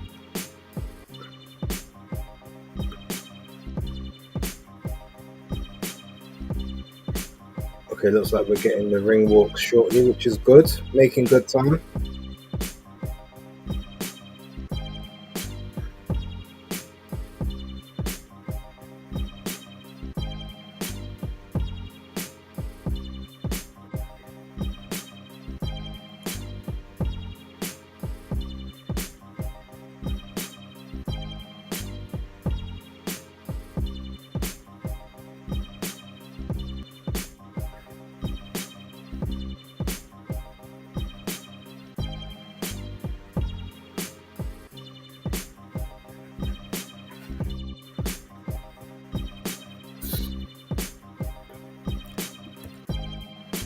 Conte is father.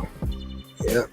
Well, he knows Margaret Goodman. Oh, Otto Wallin making his way out to the ring already. Nice.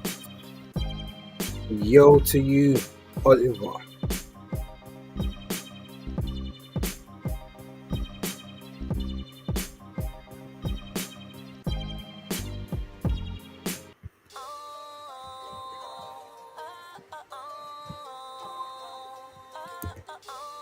Base could all opponents of Povetkin sue him?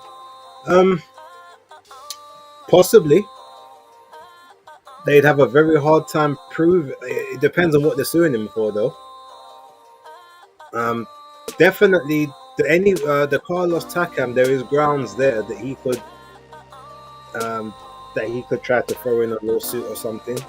100%. That is definitely a possibility. I don't know if he'd bother, but the thing is, do you actually? I don't know if you could technically sue Povetkin. You'd have to sue the people that withheld and kept the drug test hidden.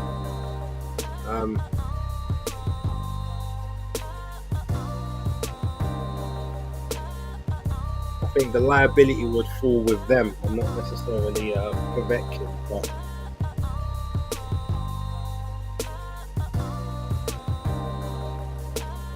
okay, what's this now?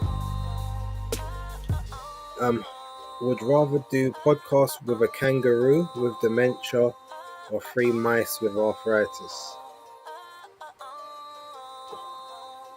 I'd rather not answer that question. But shout out to you, Oliver. Alright, Chisora's walking down the corridor. Looks like he's been crying again. Is that Anthony Joshua walking behind him?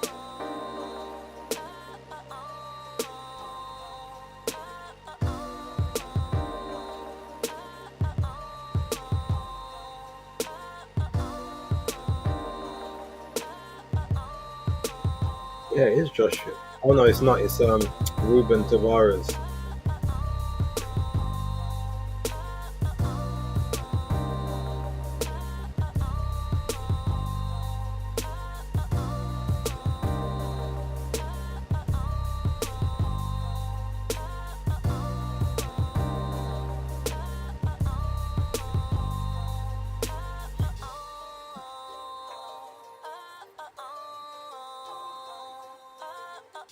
Oh, this is a long walk, boy.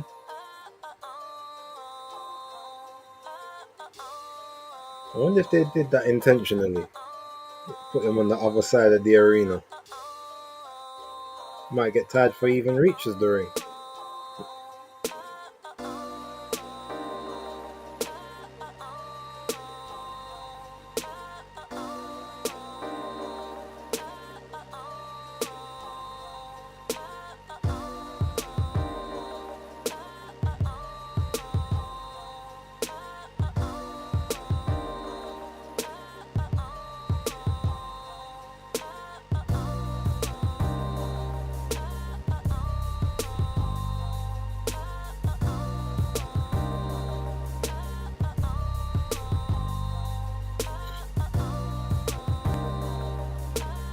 Oh, Brighton beat Chelsea in the FA Cup. Okay. I wonder who Chelsea put in their lineup for that.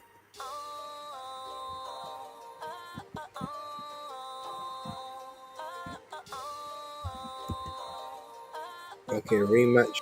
Chisora versus Takam. Oh, Chisora took a beating and still got the KO.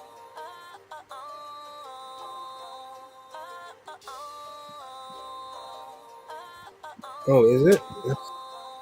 Being told to back by the touchdown. Shouldn't be, but let's fix that now.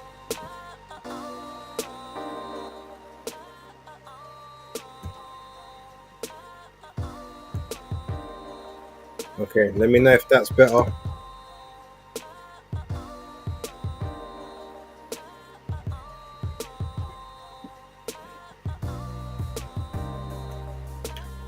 Wallin faffs about too much. Chisora should stick it straight on him. Okay, we'll see. We shall see.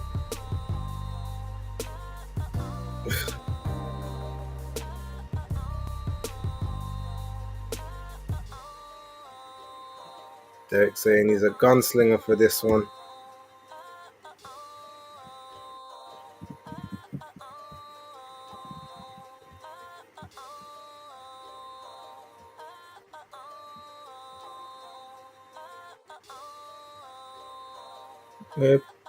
Decent crowd though, because I can see where they've, topped off a bit of the arena.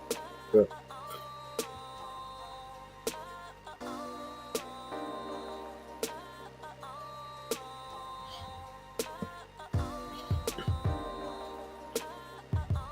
I guess we're gonna find out real soon. Shout out to Jason as well in the ring. Security. The head of the security there.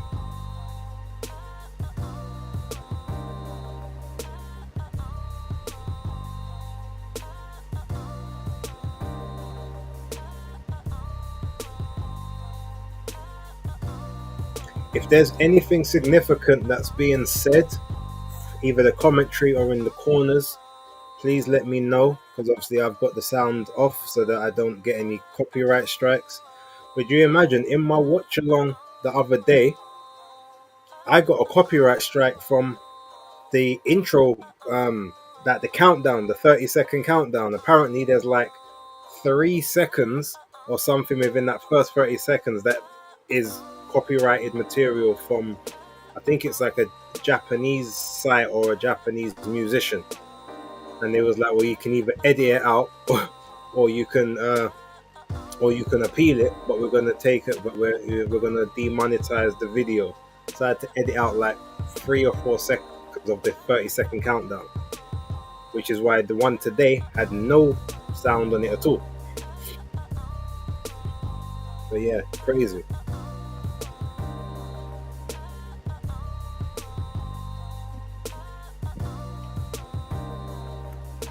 Okay, sounds good now. That's Canelo seriously fight William Skull. Yeah, I knew he would, because again, it goes. Turkey's gonna say, "Well, I want you to get that belt back," so it makes sense that that's what they do. You get the belt back, so the Crawford fight can be undisputed. Derek falling over, entering the ring. That CT is kicking his ass. Shout out, man, like Life for Bud. Just been a while since I've seen you.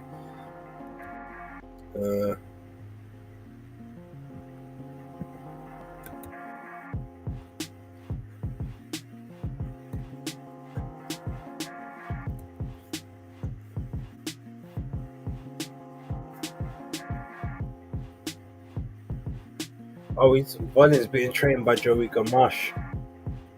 Was Joey in this? Oh yeah, he was in his corner in the last fight as well. I mean, Gamache is actually a pretty good trainer. So Teofimo Lopez looked his absolute best when he had Joey Gamache in his corner alongside his pops. So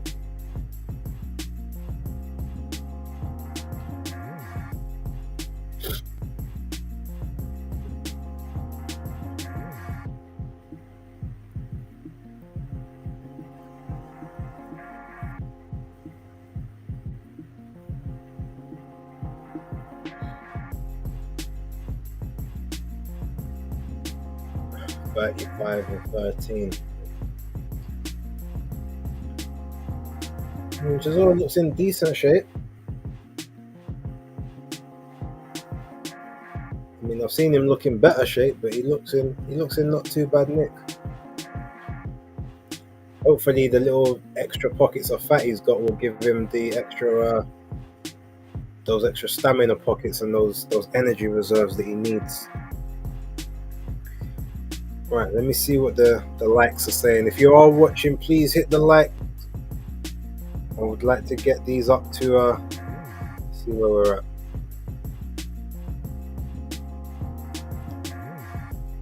Okay, well, for all the people that are actually watching on YouTube, the likes are matching the live watchers, so that's good. But if you are on X, please jump over to the YouTube, hit that like button, hit that subscribe button. We're getting ready to start. Round one is on the way, and it just starts now. So Chisora with the cross guard, leaning forward to Wallin. Wallin is on the back foot. Derek is trying to cut him off at this point, throws out the jab. Wallin's trying to control him. Okay, Derek's gone southpaw, caught Wallin on the ropes, looking a little bit clumsy there, Chisora, but he's going underneath the shot, digging to the body. He's got Wallin on the ropes, just trying to work away a little bit. Wallin backing off. Derek throws a big shot to the body there. He's looking a little bit cumbersome in this first round here, Chisora, but he's jabbing to that body. He's getting in close to Wallin. Tries to throw a little overhand there. The referee's calling for the break with 2 minutes and 15 seconds to go. Wallin's backing off. Derek gets caught with a shot on the ropes, but a couple big body shots there for Chisora. Throws another 2, 3, 4 shots to the body. He's in close to Wallin. Wallin's trying to push him off. Referee's separating them again. 2 minutes to go. Yeah, Wallin with a straight left there. And another one catches Chisora. Chisora's got him on the ropes again, but eats a left hand. Couple big body shots, and Derek Chisora is holding on the inside, trying to work dirty boxing, hitting and holding. The referee splits them up. 1:35 to go. Wallin's trying to push that jab out. Derek with that cross guard again. A couple big shots there by Chisora to the body and up. They're in the clinch again. 1 minute 15 seconds to go. Chisora with that cross guard. Few more big body shots there. Wallin circling out, trying to push that jab out, but he's feinting with it. A little back shot there, left, but it's not much on it. Chisora's back in that southpaw stance, tries for a big looping left over the top, tries for the right. Wallin's managed to spin him onto the ropes. They're both hitting and holding with their free hand. The referee splits them again with 40 seconds of the round number one to go. Chisora's looking very cumbersome compared to his previous fight against Joyce. Maybe that was because of Joyce, but he's got Wallin on the ropes again, trying to swing on the ropes. Wallin manages to push him off. 22 seconds to go. Chisora and Wallin, they tangle feet. Chisora's just trying to dig away to the body at this point. 10 seconds to go. They're in the clinch again. Wallin manages to break the clinch. Derek southpaw again. And that's the end of the first round. Very, very sloppy from Chisora, but he did have more success than Wallin, so I guess you got to give it to him.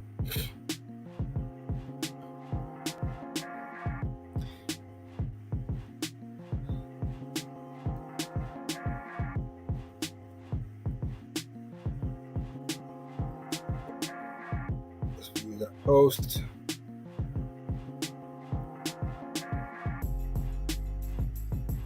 Where's that block now?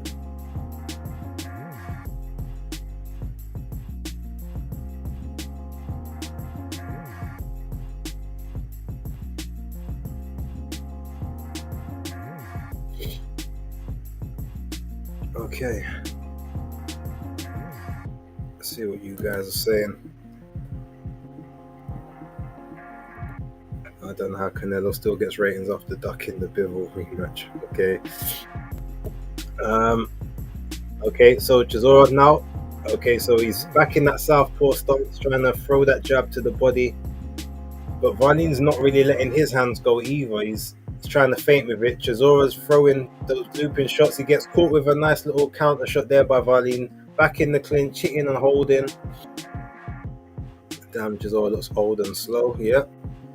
2:30 to go. Okay, so Wallin's starting to push the jab out a little bit more now. Derek is back in the orthodox stance. He's gone for the cross arm guard to try and get in close.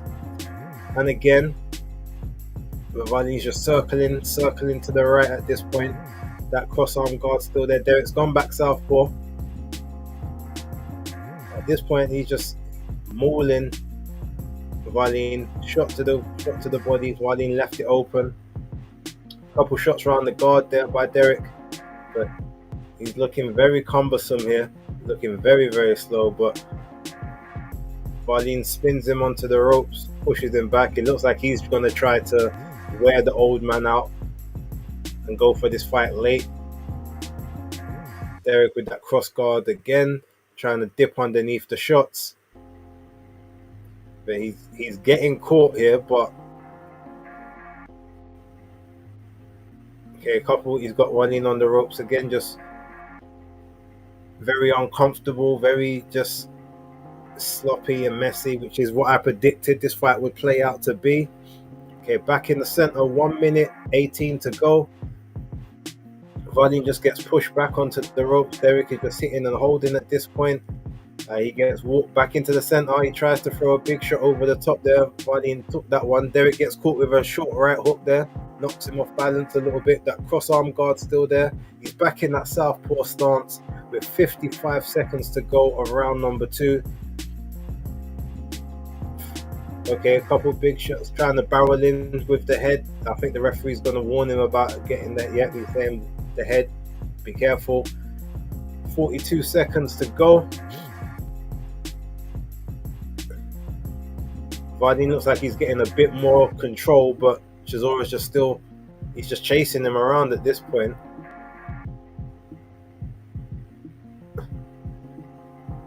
Couple shots on the ropes, but Wallin comes back with a little jab off the ropes, tries for the left off the ropes. Chisora banging away to the body with 15 seconds to go. Wallin caught him with a nice little left in that exchange, but Chisora's still doing enough at this point.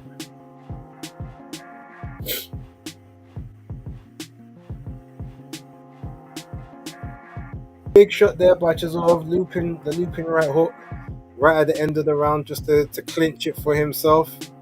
It's a very, very sloppy round, and it's looking a little bit uncomfortable to watch. Like Chisora just looks out of it. He doesn't look in shape, but it is what it is. He is winning. He won these rounds just due to the activity. Wallin's got to do something right now to to put this back in his favor, because at the moment it's not looking good for him.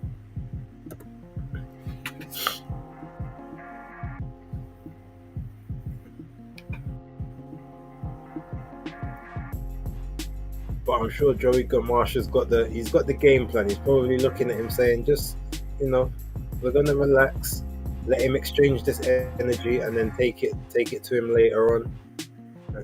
Again, Derek is there looking dead in the corner, but he's gonna get back up and he's gonna have like 3 minutes of energy and work back in him again.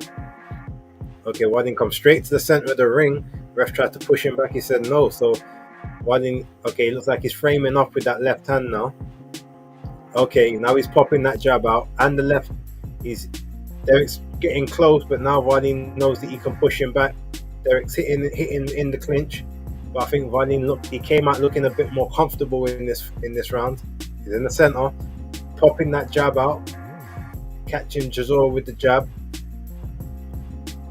Okay, the uppercut left hook combination there, but Derek just barrels forward again on the inside, just trying to work away, landing shots. The referee's going to warn him about the back of the head. Time. Oh, he's either going to warn him or he's going to take a point. He's telling him, be careful about the back of the head shot.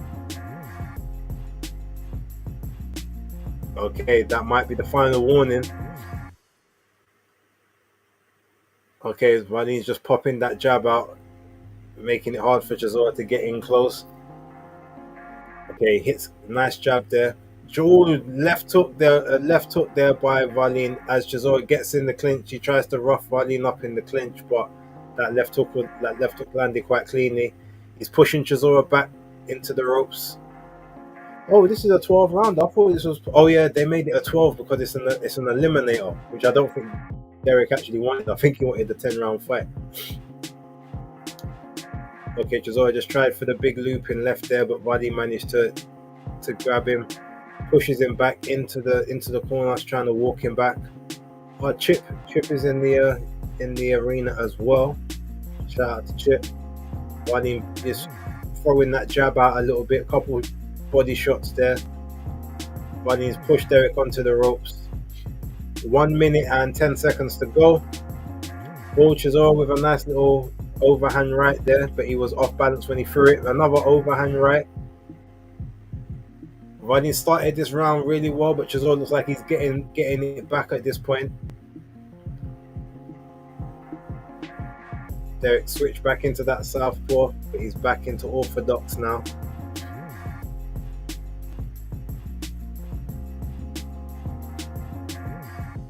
Oh, big right overhand right there by Chisora. 40 seconds. Wallin looks a little bit. He's trying to throw those shots, but Derek is just rolling underneath them. He needs to throw the shots lower so that Derek dips into them. 24 seconds. Chisora just sort of walking him forward. Cross arm guard.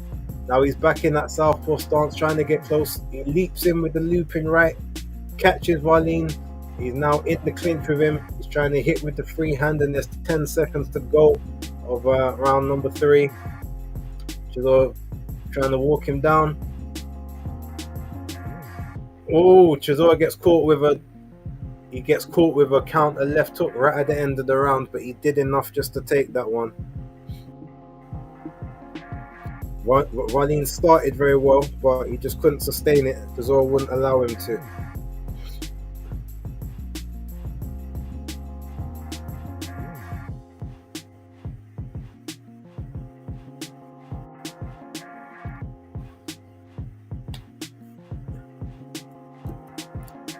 Whenever Wallin fights the man, then he instantly to the bed.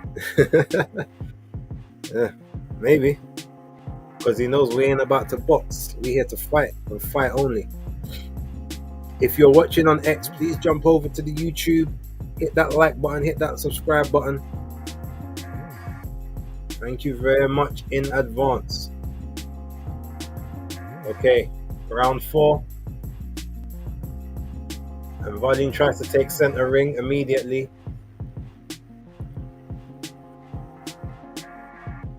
He's going high. He's going high and low with the lead hand, but he's not popping it out there. He's not throwing the jab hard enough. Is Wallin? He's just allowing Chisora to walk in. Chisora back in that cross guard, back in the orthodox stance, trying to dip low. Wallin with the left hook as he dips in, which is what he needs to do a bit more of. Double jab there by Wallin, still circling around the ring. Derek was ready to load up the right hook, but he wasn't in range and he knew it. Back in the clinch they go. 2 minutes 15 seconds of round number 4 to go.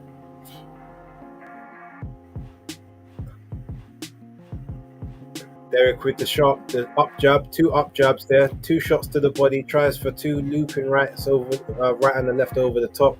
Wallin pushes him back onto the ropes. Referee separates them again. 1:55 to go of round number 4.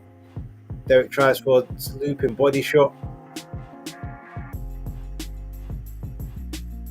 Wallin with the count, just a couple counters here. Derek is back in that southpaw stance. Wallin, lead right hook there. Okay, Wallin's doing a bit better work. Triple jab there. Derek with the big overhand. It looks like he's fallen off balance there a little bit. And Derek with a shot to the body. Up jab, up jab, up jab. And another one, and another. Falls into Wallin with 1:20 to go. They're in the clinch. Referee's going to separate them as Wallin pushes him back onto the ropes. He's telling Wallin be careful with the head. 1 minute 10 to go. Derek with a big shot to the body there. And another shot to the body. Wallin catches him on the counter. Derek on the inside. Both working away on the inside here. Hitting and holding by both guys. Very sloppy, very messy. But Chisora's having the exchange, even though Wallin's managing to push him back. Chisora's not really showing much strength in this one. Wallin seems to have the strength advantage. Okay, Chisora gets hit with a jab, gets hit with another jab. Wallin is starting to time him on his entry now. Oh! It looked like Wallin caught him with the counter left hook there, but didn't hold up. And now they're both hitting and holding. Hitting and holding on the ropes with 20 seconds to go.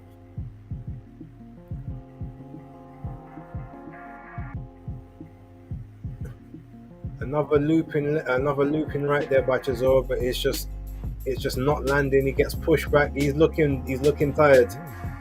Chisora's looking bone tired. He's back in that southpaw stance. Throws a left hook right at the end.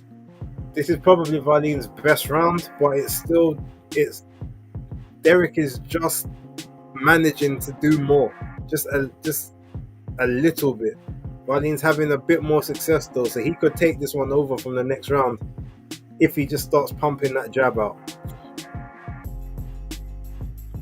He's got to utilize the jab, but he's got to make it a hard, solid ramrod jab. He can't just be flicking the jab out at this point.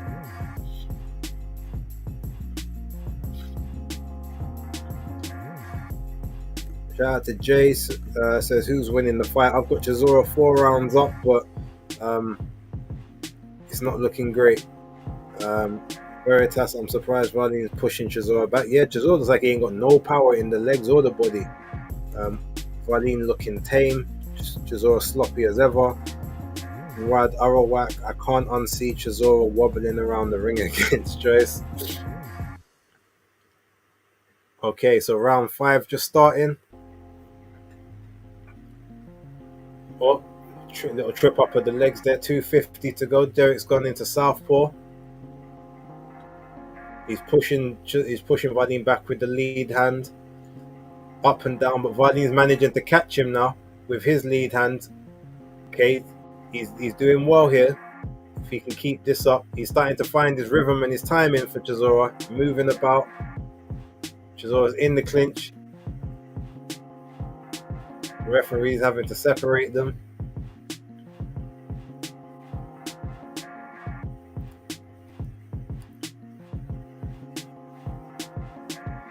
Okay, Wallin's starting to push Chisora back a little bit here. But is Derek gonna come back on the front foot? Okay, hitting and holding on the inside again is Chisora. It's just very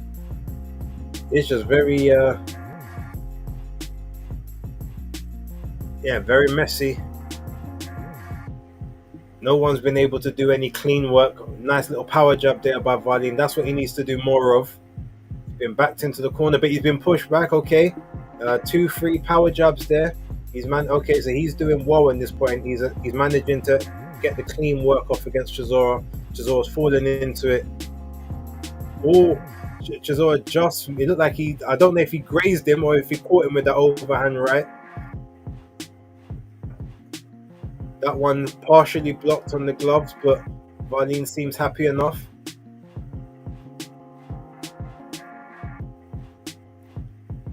On the inside, oh, Chisora's got a cut on the eye.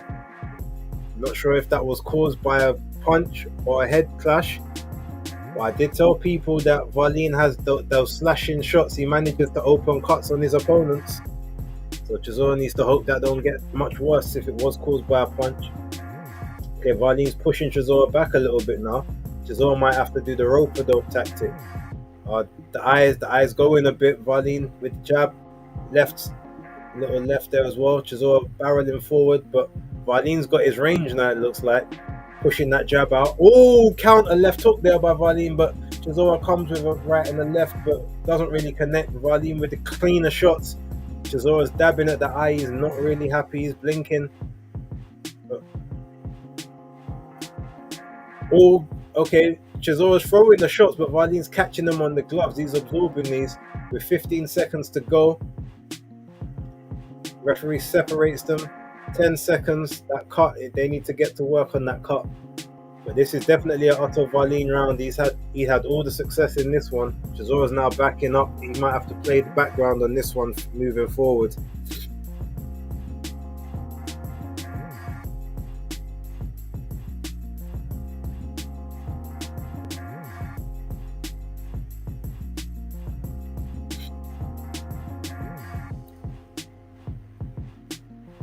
He's got a little nick underneath the eye, and he's got the cut over the eye, all right on the eyelid. It's not too bad just yet, but that could get worse. I told people about Wallin and those slashing shots. Base the fight is 12. Yes, it's 12. I thought it was only a 10 rounder. That's what it was advertised as before, but I think because it's been made an eliminator for the IBF, it has to be 12 rounds. So I think Derek wasn't even happy about that it got made, and he didn't want an eliminator. Oh, it wasn't a punch. It was he swiped him with the back of the glove. Dirty tactics there. How did Richie Woodall give Derek Chisora that last round? That was a clear Wallin round. Anyway, so Wallin circling around the ring, trying to get active with that lead hand, trying to wave it as a 1, but Chisora's not falling for it. Chisora looks a little bit more steady on his feet now than he did in the round 1. Oh, little back. Oh, okay. Counter right hook there by Chisora from that southpaw stance. He's still in that southpaw stance. Wallin on the ropes, but that eye is starting to open. Chisora is blinking. He's finding it hard to see out of that eye. Wallin's gonna start targeting the eye soon. This might get stopped on the cut. If he's targeting it, I can see him. He's trying to swipe slash at it. I can see exactly what he's doing. He's only looking for the eye. That's what he's after. Jab is Wallin, and another jab over the top. And another jab, and another one. Chisora a bit unsteady on the feet here. And another jab. Oh, the referee's stopping it. He's going to the doctor. He wants the doctor to look at that eye.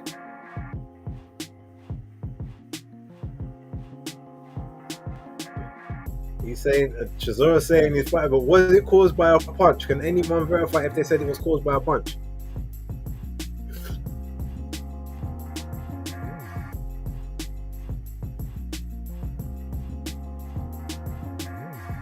We're after 4 rounds, so if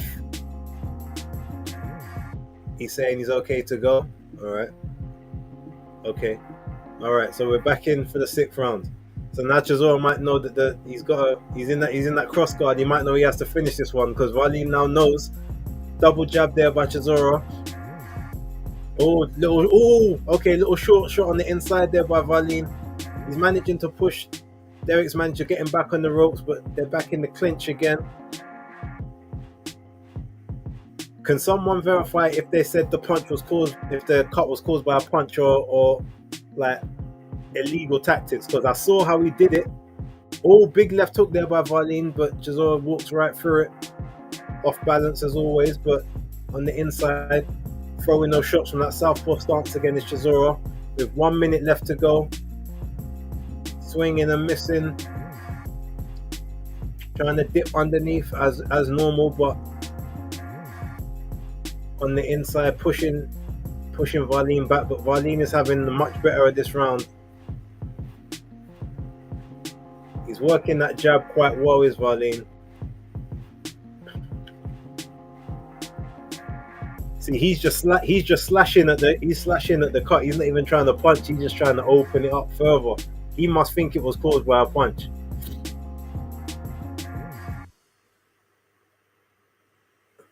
Chisora still trying to get close. He's back in that southpaw stance. 20 seconds to go.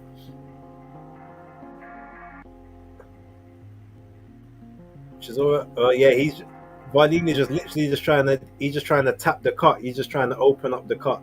That's all he's trying to do. Them nasty tactics there, but that to me, that's another Wallin round.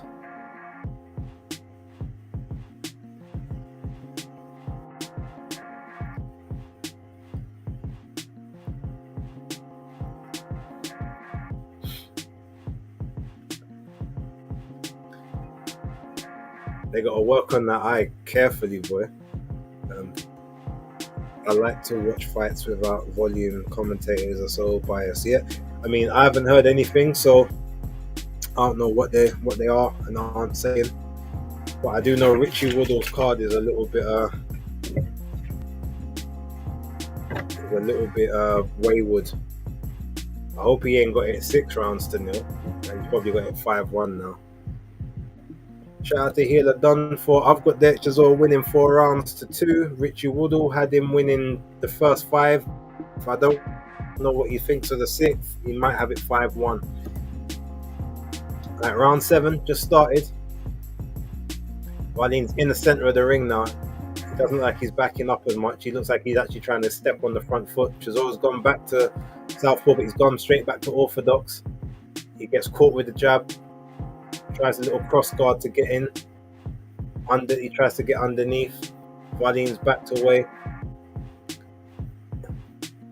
Oh, okay, looping left hook by Chisora. Wallin was going away from it, so he took most of the sting out of it, but it did connect.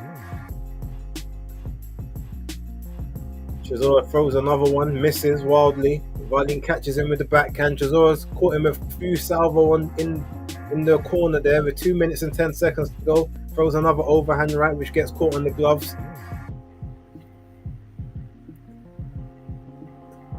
Another shot caught on the gloves there. Body shot there by Chisora. 2-1 by Wallin right there. Chisora sticks his tongue out, says, all right, let's go. He's on the. Chisora's trying to get on the inside. Throws a big loop in left, doesn't really connect. Wallin pushes him onto the ropes. Referee separates them. Derek in that southpaw stance again. He's back to orthodox. The eyes go in again. I think Wallin's going to look to. He's pushing all of his shots towards that right eye at this point.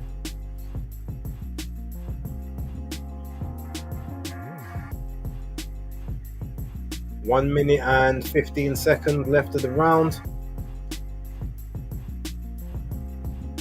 Okay, Chisora comes in with a little 3-punch salvo, but everything really gets caught on the gloves. Wallin, what's happening here? Oh, why did he just move Derek to the neutral corner for? Okay, 55 seconds to go. Wallin's now taking control of the center of the ring. Jab backhand there by Wallin with 45 seconds to go. Another jab, another jab. Oh, and a backhand there. These are connecting. They're not big shots, but they are landing. And it looks like all he's doing is aiming for that eye. 25 seconds to go in round number 7.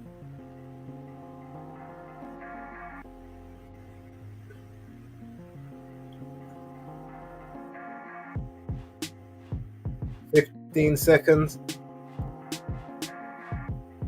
Wallin circling around. Oh, he gets caught with a grazing right hook right at the end. But Derek is swinging wildly right at the end of the round. He caught him with a couple of big shots. Wallin rolling, ripping and riding on the ropes. I think Chisora might have just nicked the round right at the end. It was all Wallin up until that point, but Wallin looked a little bit hurt. So I'm giving that one to Chisora just about. Very, very tight round.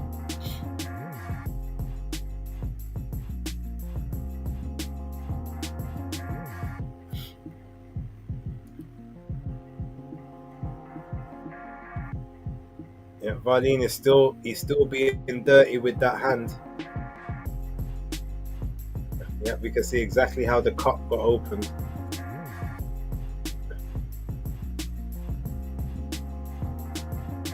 Chisora managed to just nick that round right at the end.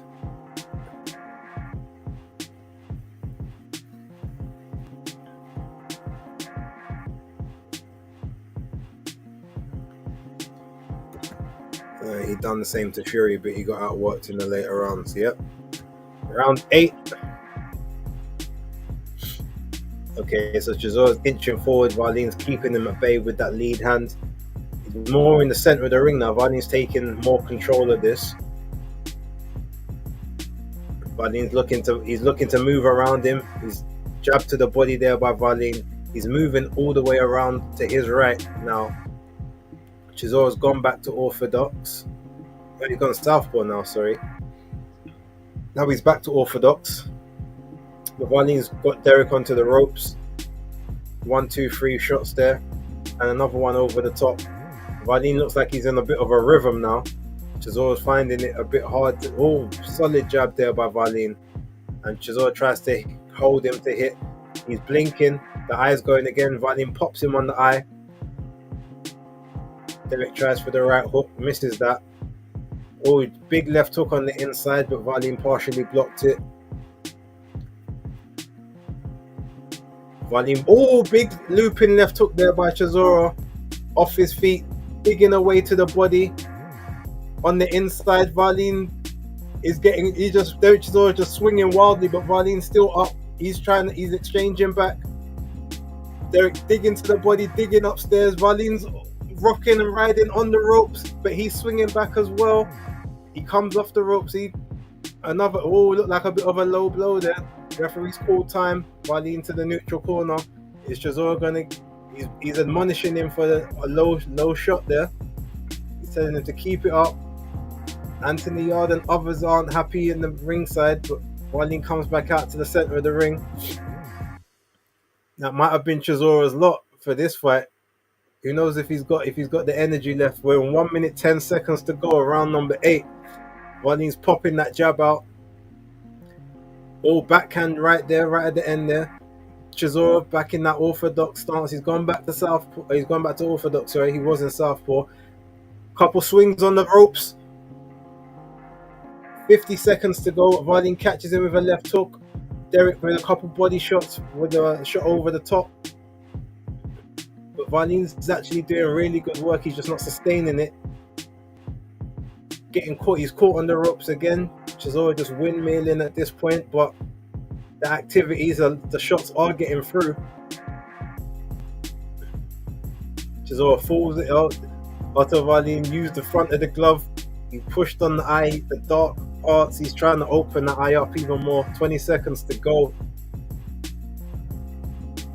15 seconds.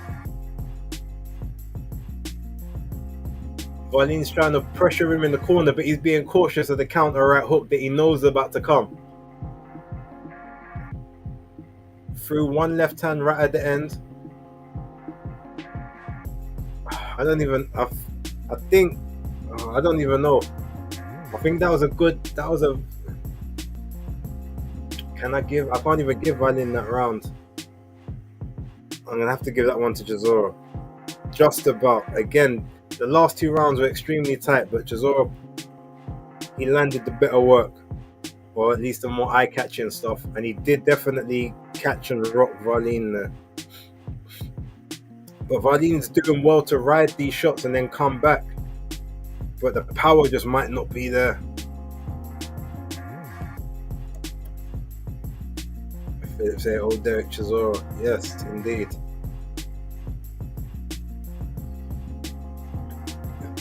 Chisora just digging away to the body, throwing those shots in.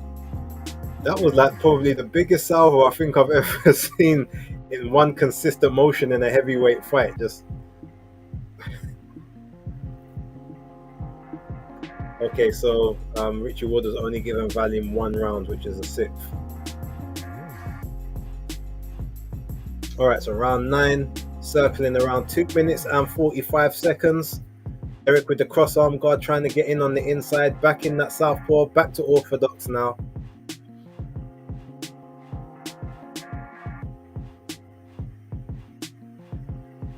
Wallin's trying to pop and move Derek Chisora. See, Wallin didn't even take advantage when Chisora threw himself off balance. I don't know if he wants it in. Oh, big overhand right by Chisora. Wow! And Wallin is off his feet. Jeez, biggest delayed reaction I think I've ever seen. Referee's counting him, he said he's fine. Let's see what happens now. Has he got it left in him? He's gonna throw another one. Wallin's got another one comes in. And a left hook. Wallin is throwing back, but Chisora's got him.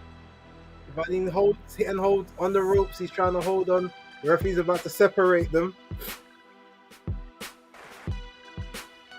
Wallin backing off. Chisora's looking for that overhand right again. He throws another one, just misses. They're back in the clinch again.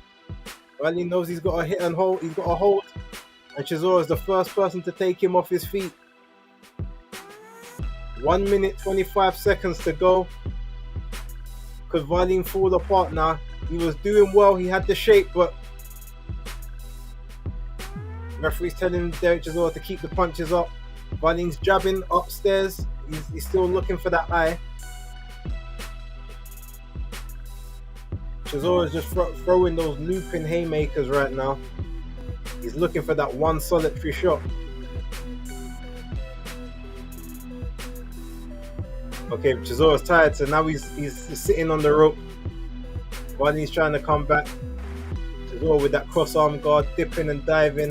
He's going to sit in the corner. He's just going to try and lay in the corner and get Wallin to come forward to throw that. He's coiling. He tried for the left, missed that one. He tried for the right again. Wallin blocked that. Okay, right hand. Chisora's backing up. He's beckoning Wallin to come in on the ropes. He knows this is his time where he can just. Right. 15 seconds to go. Derek Chisora just sauntering around the ring at this point, trying to get that breath. He's he's in the neutral corner. He's coiling for that right hand. Wallin knows it's coming. He's not even trying to commit. Big Derek Chisora around there. 7-2 Chisora. In brackets with knockdown.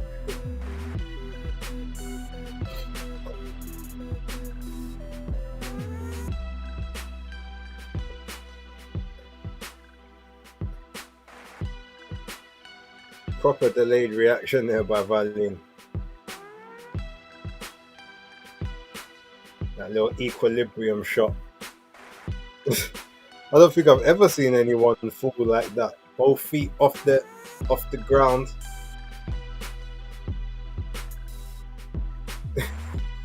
Yeah, that was funny still. Alright, round 10. Wallin needs a miracle to pull this one off.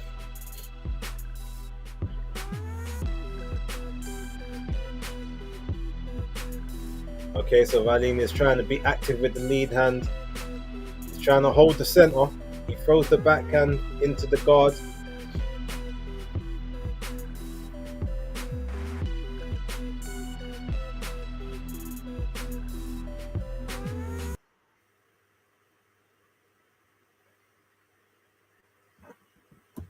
Okay, they're both exchanging in the guard at this point. Yeah, Chisora's looking. He's looking a bit leggy. He might need to do his roper though. That cross guard coming up. He's trying to walk Wallin back. Trying to walk him back into the corner. Trying to dip and roll underneath.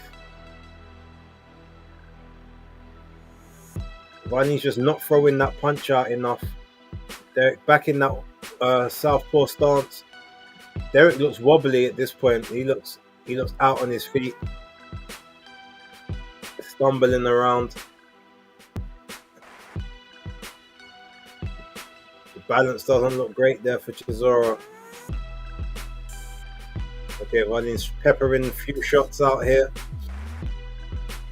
Derek throws a big right. Oh, Wallin with the counter on the inside. That looked like it hurt Chisora. He's holding on for dear life here. He looks tired as hell. He's gone off. He's gone southpaw again. He's trying to get the legs working. But Wallin's just pushing him back with the jab now. Chisora's just on the ropes. Wallin with a little counter left on the ropes there. Chisora with his hands down. He's beckoning the crowd, saying, "Come on, come on." He's in the corner. Wallin's just he's trying to open something up. He tries to go around to the side there. Wallin doesn't. He knows he can't commit because he knows what Derek Chisora wants to do, and he's seen him do it so many times. Wallin misses with that little short left hook on the inside.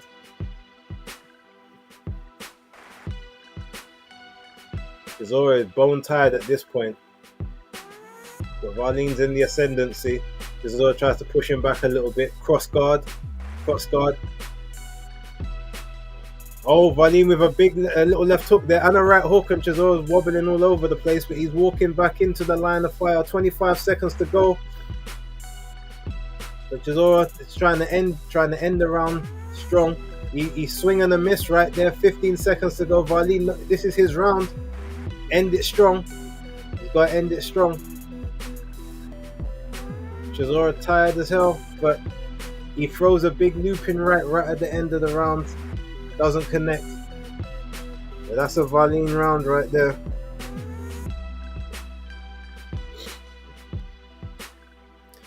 I don't know if he's done enough. He's going to have to look to stop Derek in this last round if he wants it.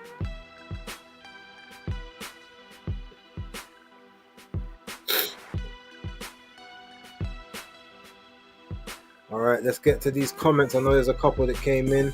Shout out to Tony, said the ref is now. Commentator said Chisora is looking like Ernie Shavers in there. Star Fox said yes, the old boy. Tone said the knockdown looked crazy, 100%.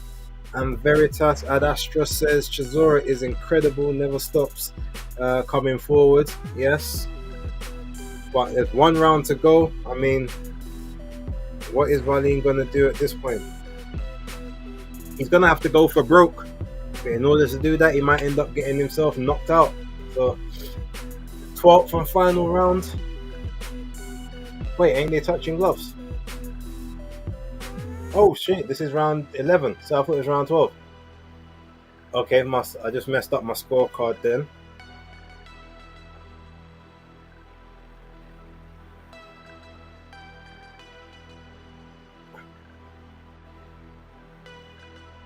Hold on, now I've got to readjust that. Let me delete that. 7-2. So this is the one I need. So it's actually 7-3.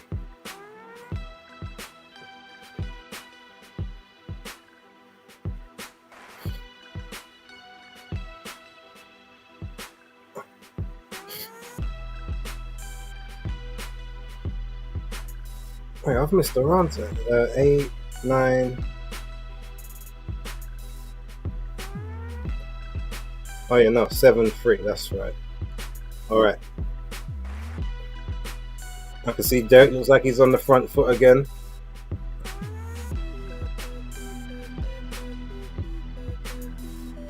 Okay, Wallin's looking like he's trying to pepper him with that last shot.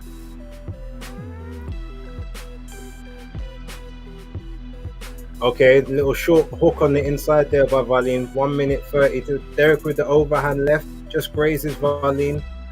He's backpedaling a bit.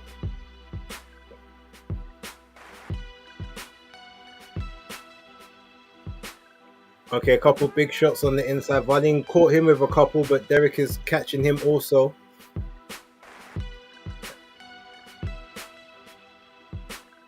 Oh, counter right hand there by Chisora. He tries for the looping left, just misses. He catches him with a looping left and a right in a salvo, but Wallin has actually caught him with a few shots there as well. Chisora just trying to push the pace and press the gas at this point.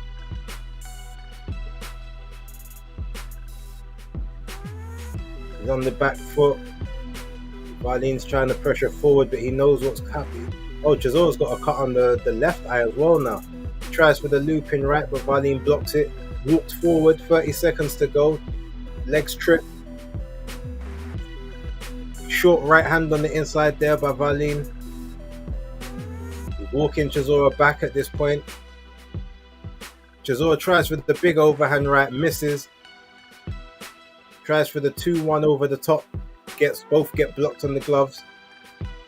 Tries to go underneath. Misses another one. That comes, manages to catch him with the left right at the end. Wallin with a big shot right at the end of the round there. I don't know which way I need to give that round. But you know, I think I'm going to give it to Wallin because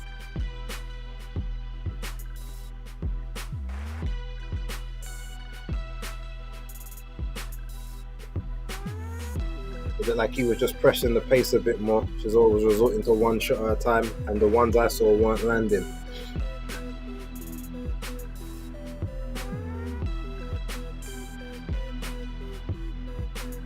All right. Star Fox, did you say you saw Danny and October? No, October is there. Danny's not there. I saw Chip. I saw Lethal B, and them man. But yeah, Danny's not there. Wallin has won 10 and 11 in my opinion. Yeah, I agree. That's what I've got on my card, and that's what Richie Woodall has as well. So Chisora just has to stay on his feet basically to win this fight.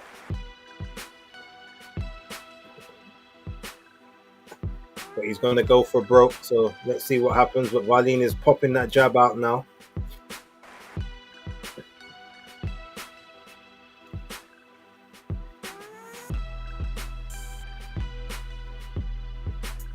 Okay, Chisora drops back a little bit, gets caught with the counter right on the inside, falls off balance. Wallin's doing well with the lead hand at this point. Chisora's barely getting any offense in at the minute. 2 minutes and 22 seconds of round number 12. Wallin is on the front foot. He's trying to stay on the front foot. He's not really moving backwards too much. He's making Chisora have to move backwards. Sharp jab there by Wallin, and another one. Chisora's trying to get over the top. He just can't seem to catch him. Wallin on the ropes again. Oh, okay, got caught with a counter left hook there on the ropes. Did Wallin buckled the legs a bit. 1 minute 55 to go. Chisora is he's throwing wildly at this point, but he's just bone tied. Left hook there by Wallin. Chisora with a shot to the body. Goes upstairs. Dips underneath.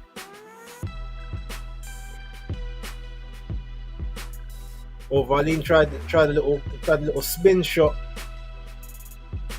Oh, Chisora just winging those big shots in. Wallin hits and holds. 125, referee separates them. 120 left of round number 12.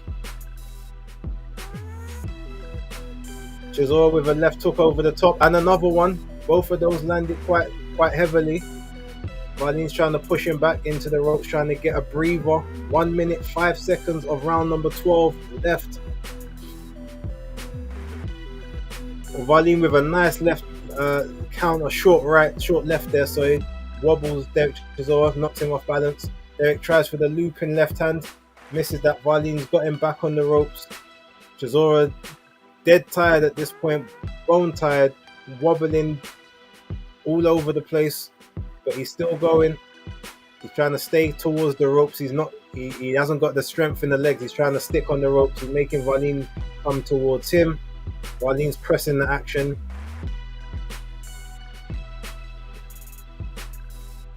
This round is feeling very drawish at the moment because Wallin's doing all the heavy lifting, but Derek's throwing those eye-catching shots and they are connecting. Well, another left over the top there by Chisora. 2 shots, another shot. Oh, and Wallin's down again with 10 seconds to go. Derek Chisora nicks the round and has won the fight comprehensively, and Wallin looks pissed. Chisora with his back turned, he's like, okay, we gotta carry on. And that's the end of the round. And that's it. Chisora wins the fight 116 to 110.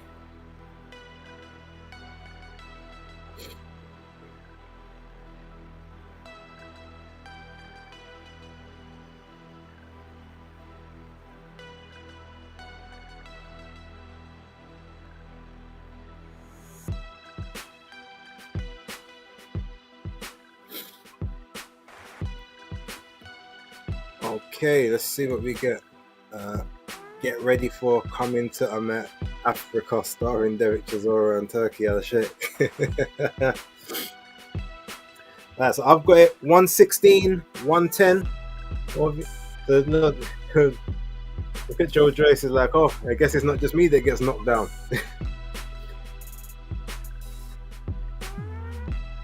So it looks like the prediction stopped. Chisora on points, unanimous decision. But that eye looks bad. I don't think he'll be back out this year.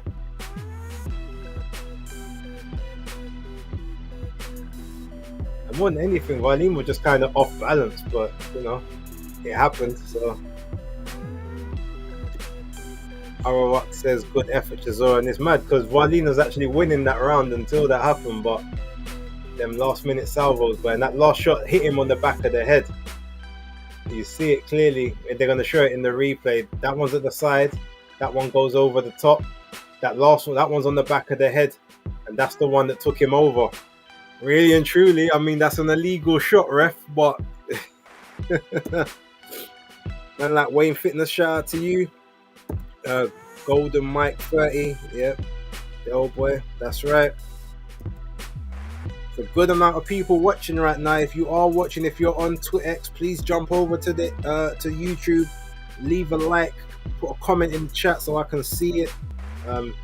Yeah, just leave a like and subscribe. The link is in the YouTube chat. It's on the X chat, sorry, Twitter X. So thank you very much if you are watching.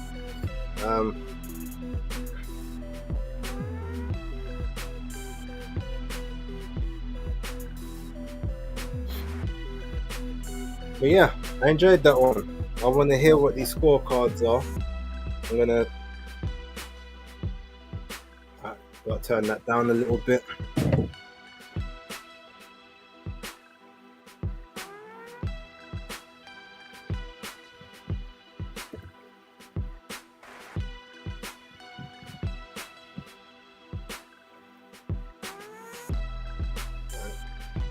Soon come.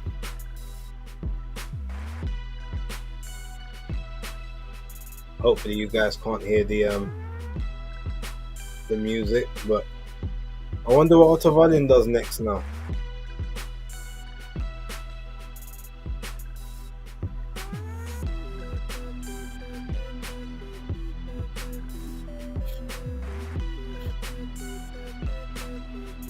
I saw what Joey Gamache was trying to do, just didn't quite come off.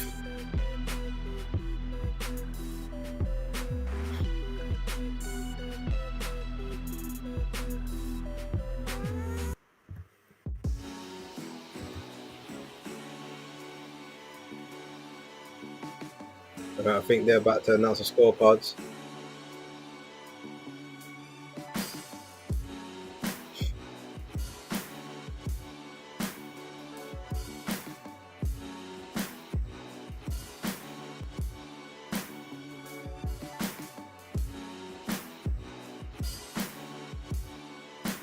$117, $109, $114, $112,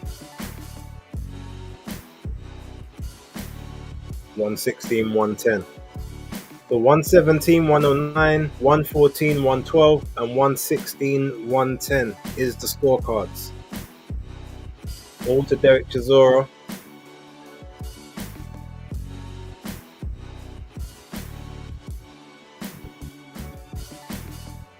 Jonathan Johnson, shout out to you. The old boy train rolls on. Big ups to you. Yeah, man. Time for the Five Guys burgers. They're about to be on and popping in the changing rooms. All right. So what we gonna do is we're gonna let the music go one cycle round, one more. If you've got any comments, put the comments in and I'll read them. We got about 3.5 minutes, 4 minutes to go before we close down. Philip says, congratulations to Otto Wallin for absolutely nothing. Star Fox says, won by a bigger margin than Trump versus Kamala Harris.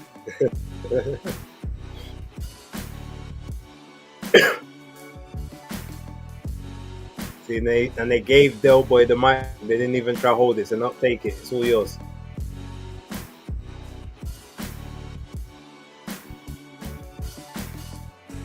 Oh, is he going to Dillian White?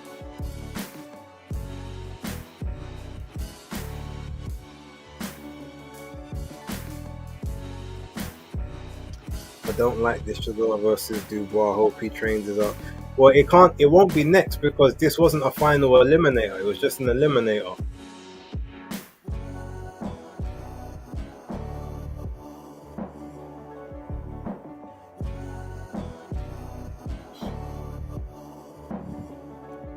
But if they try and put Chisora in there with Dubois, that's criminal assault.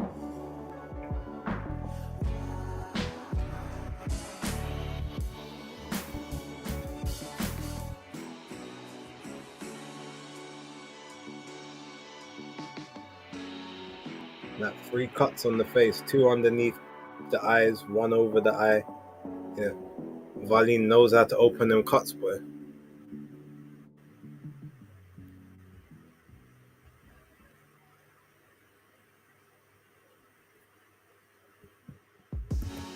White versus Chisora next. Maybe. I mean, if he gets through Joe Joyce, it could be the trilogy. See if Derek can get a fight back out of the 3.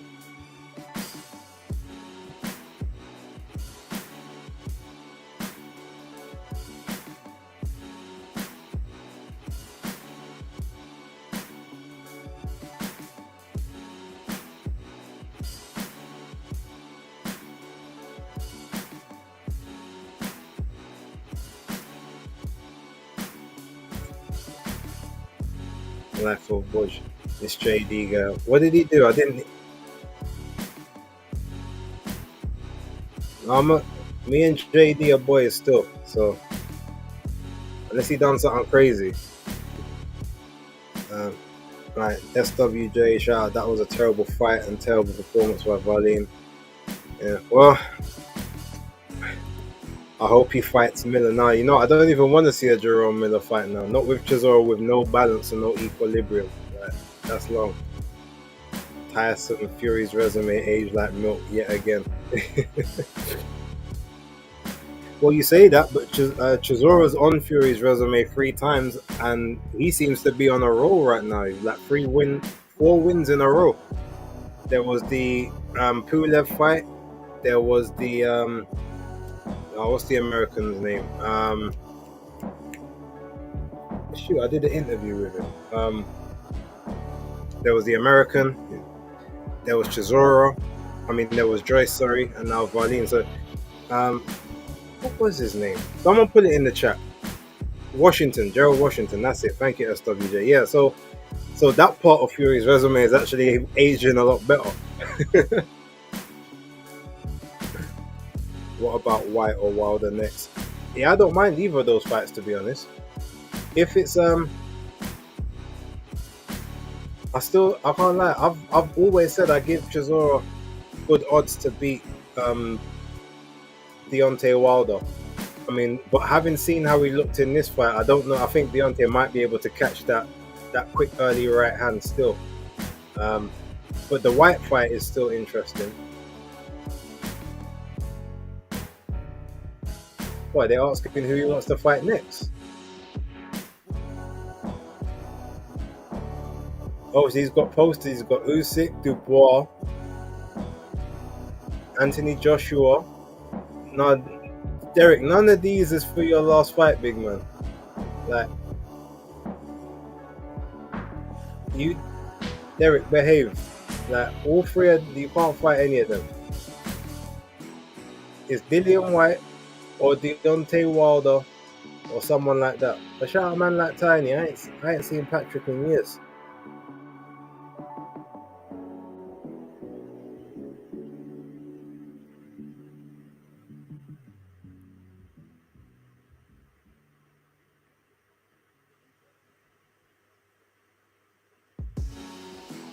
Oh, Derek, behave, man. Derek, this is insane. All three of those guys are going to give you CTE if you fight them.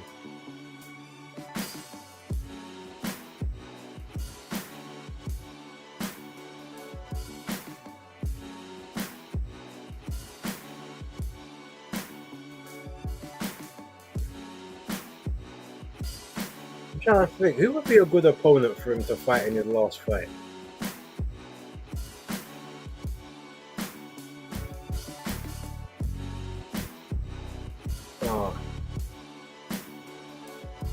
No, Charles Martin is another southpaw.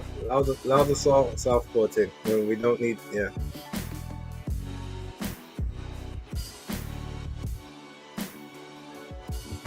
Since when he wanted to fight AJ. He said the other day that he would love to fight him because, like, he's only got two guys on his resume that he hasn't fought, and it's AJ and Wilder. So he wants to, like, basically say that he fought everyone in his era, in the era after him.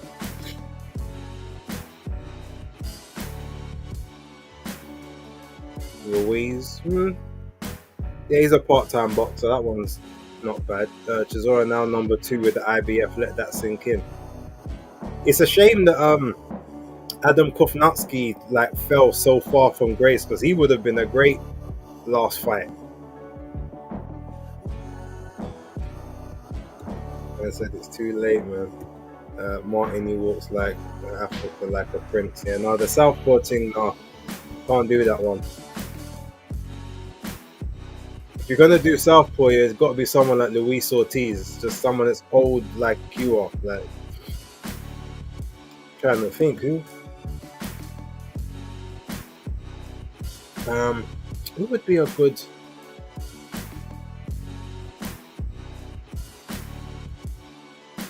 Yeah, I don't even know. I'm trying to think who would be a good 50th. But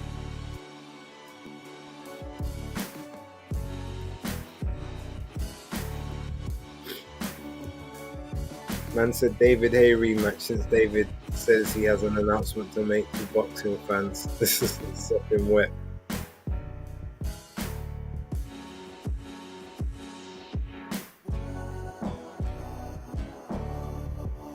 I mean, Dillian White or Bryant Jennings, I think maybe. Man like Skepta as well. Everyone came out for man. They saying he just won a final eliminator. No, it's not a final. They said this was just an eliminator. It ain't supposed to be a final because they already had the mandatory for the IBF.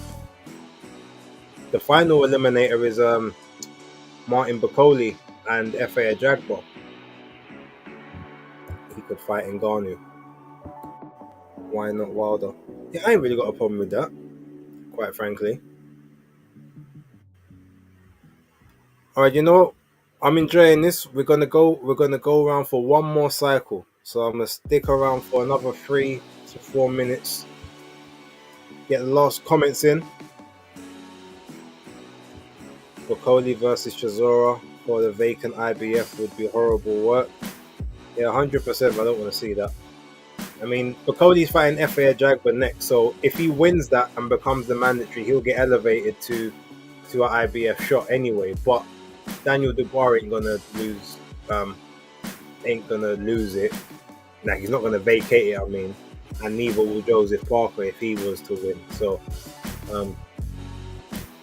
just trying to think who else. Who would be a good fight for him on his 50th, apart from White and Wilder?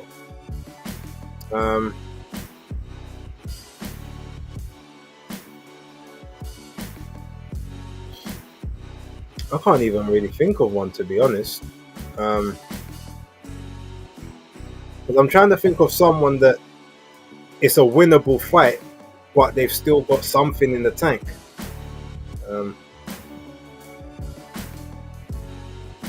Did he fight Dave Allen? No, Dave never fought before. I could see Dubois vacating to take another fight instead of Bacoli. Well, no, he wouldn't have to, because if he wins his next fight, the first thing they'll do is make the undisputed again, him and Usyk, because Bacoli isn't fighting until May. Turkey even said he doesn't trust the IBF, so he made that fight for May, so that if whatever happens with Chisora, whatever happens with Dubois and Parker, he can then get things in play to set up a unification fight beforehand, before they would call for the final mandatory. So you could go undisputed and then drop the IBF belt afterwards. Shout out to Ilukan. Better late than never. The judge who gave it 114-112. Yeah, so they had it. What did they have it? So they had it 8 rounds to 4 for Wallin. Don't know what they saw, but you know, enjoyed the watch along. Base respect. Thank you, Arrow White. Much appreciated. Johnny Fisher is winnable. I mean, to be fair, it is, but that's not the fight you take as your last fight. I guess it's gotta be Wilder. It's either gotta be Wilder, White, or it's gotta be Ngannou. I think those 3 fights are the sensible options at this point.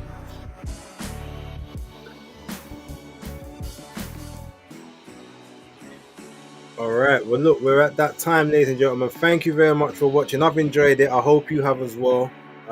Appreciate you all for being here, and yeah, I will catch you all on the next one when it comes along. But until then, so Hardcore Casual out. Maybe I'ma make it, maybe I'm not. In time we'll see. But who better than me? I don't care if you agree. I ain't saying that I'm better than anyone. But who better than me?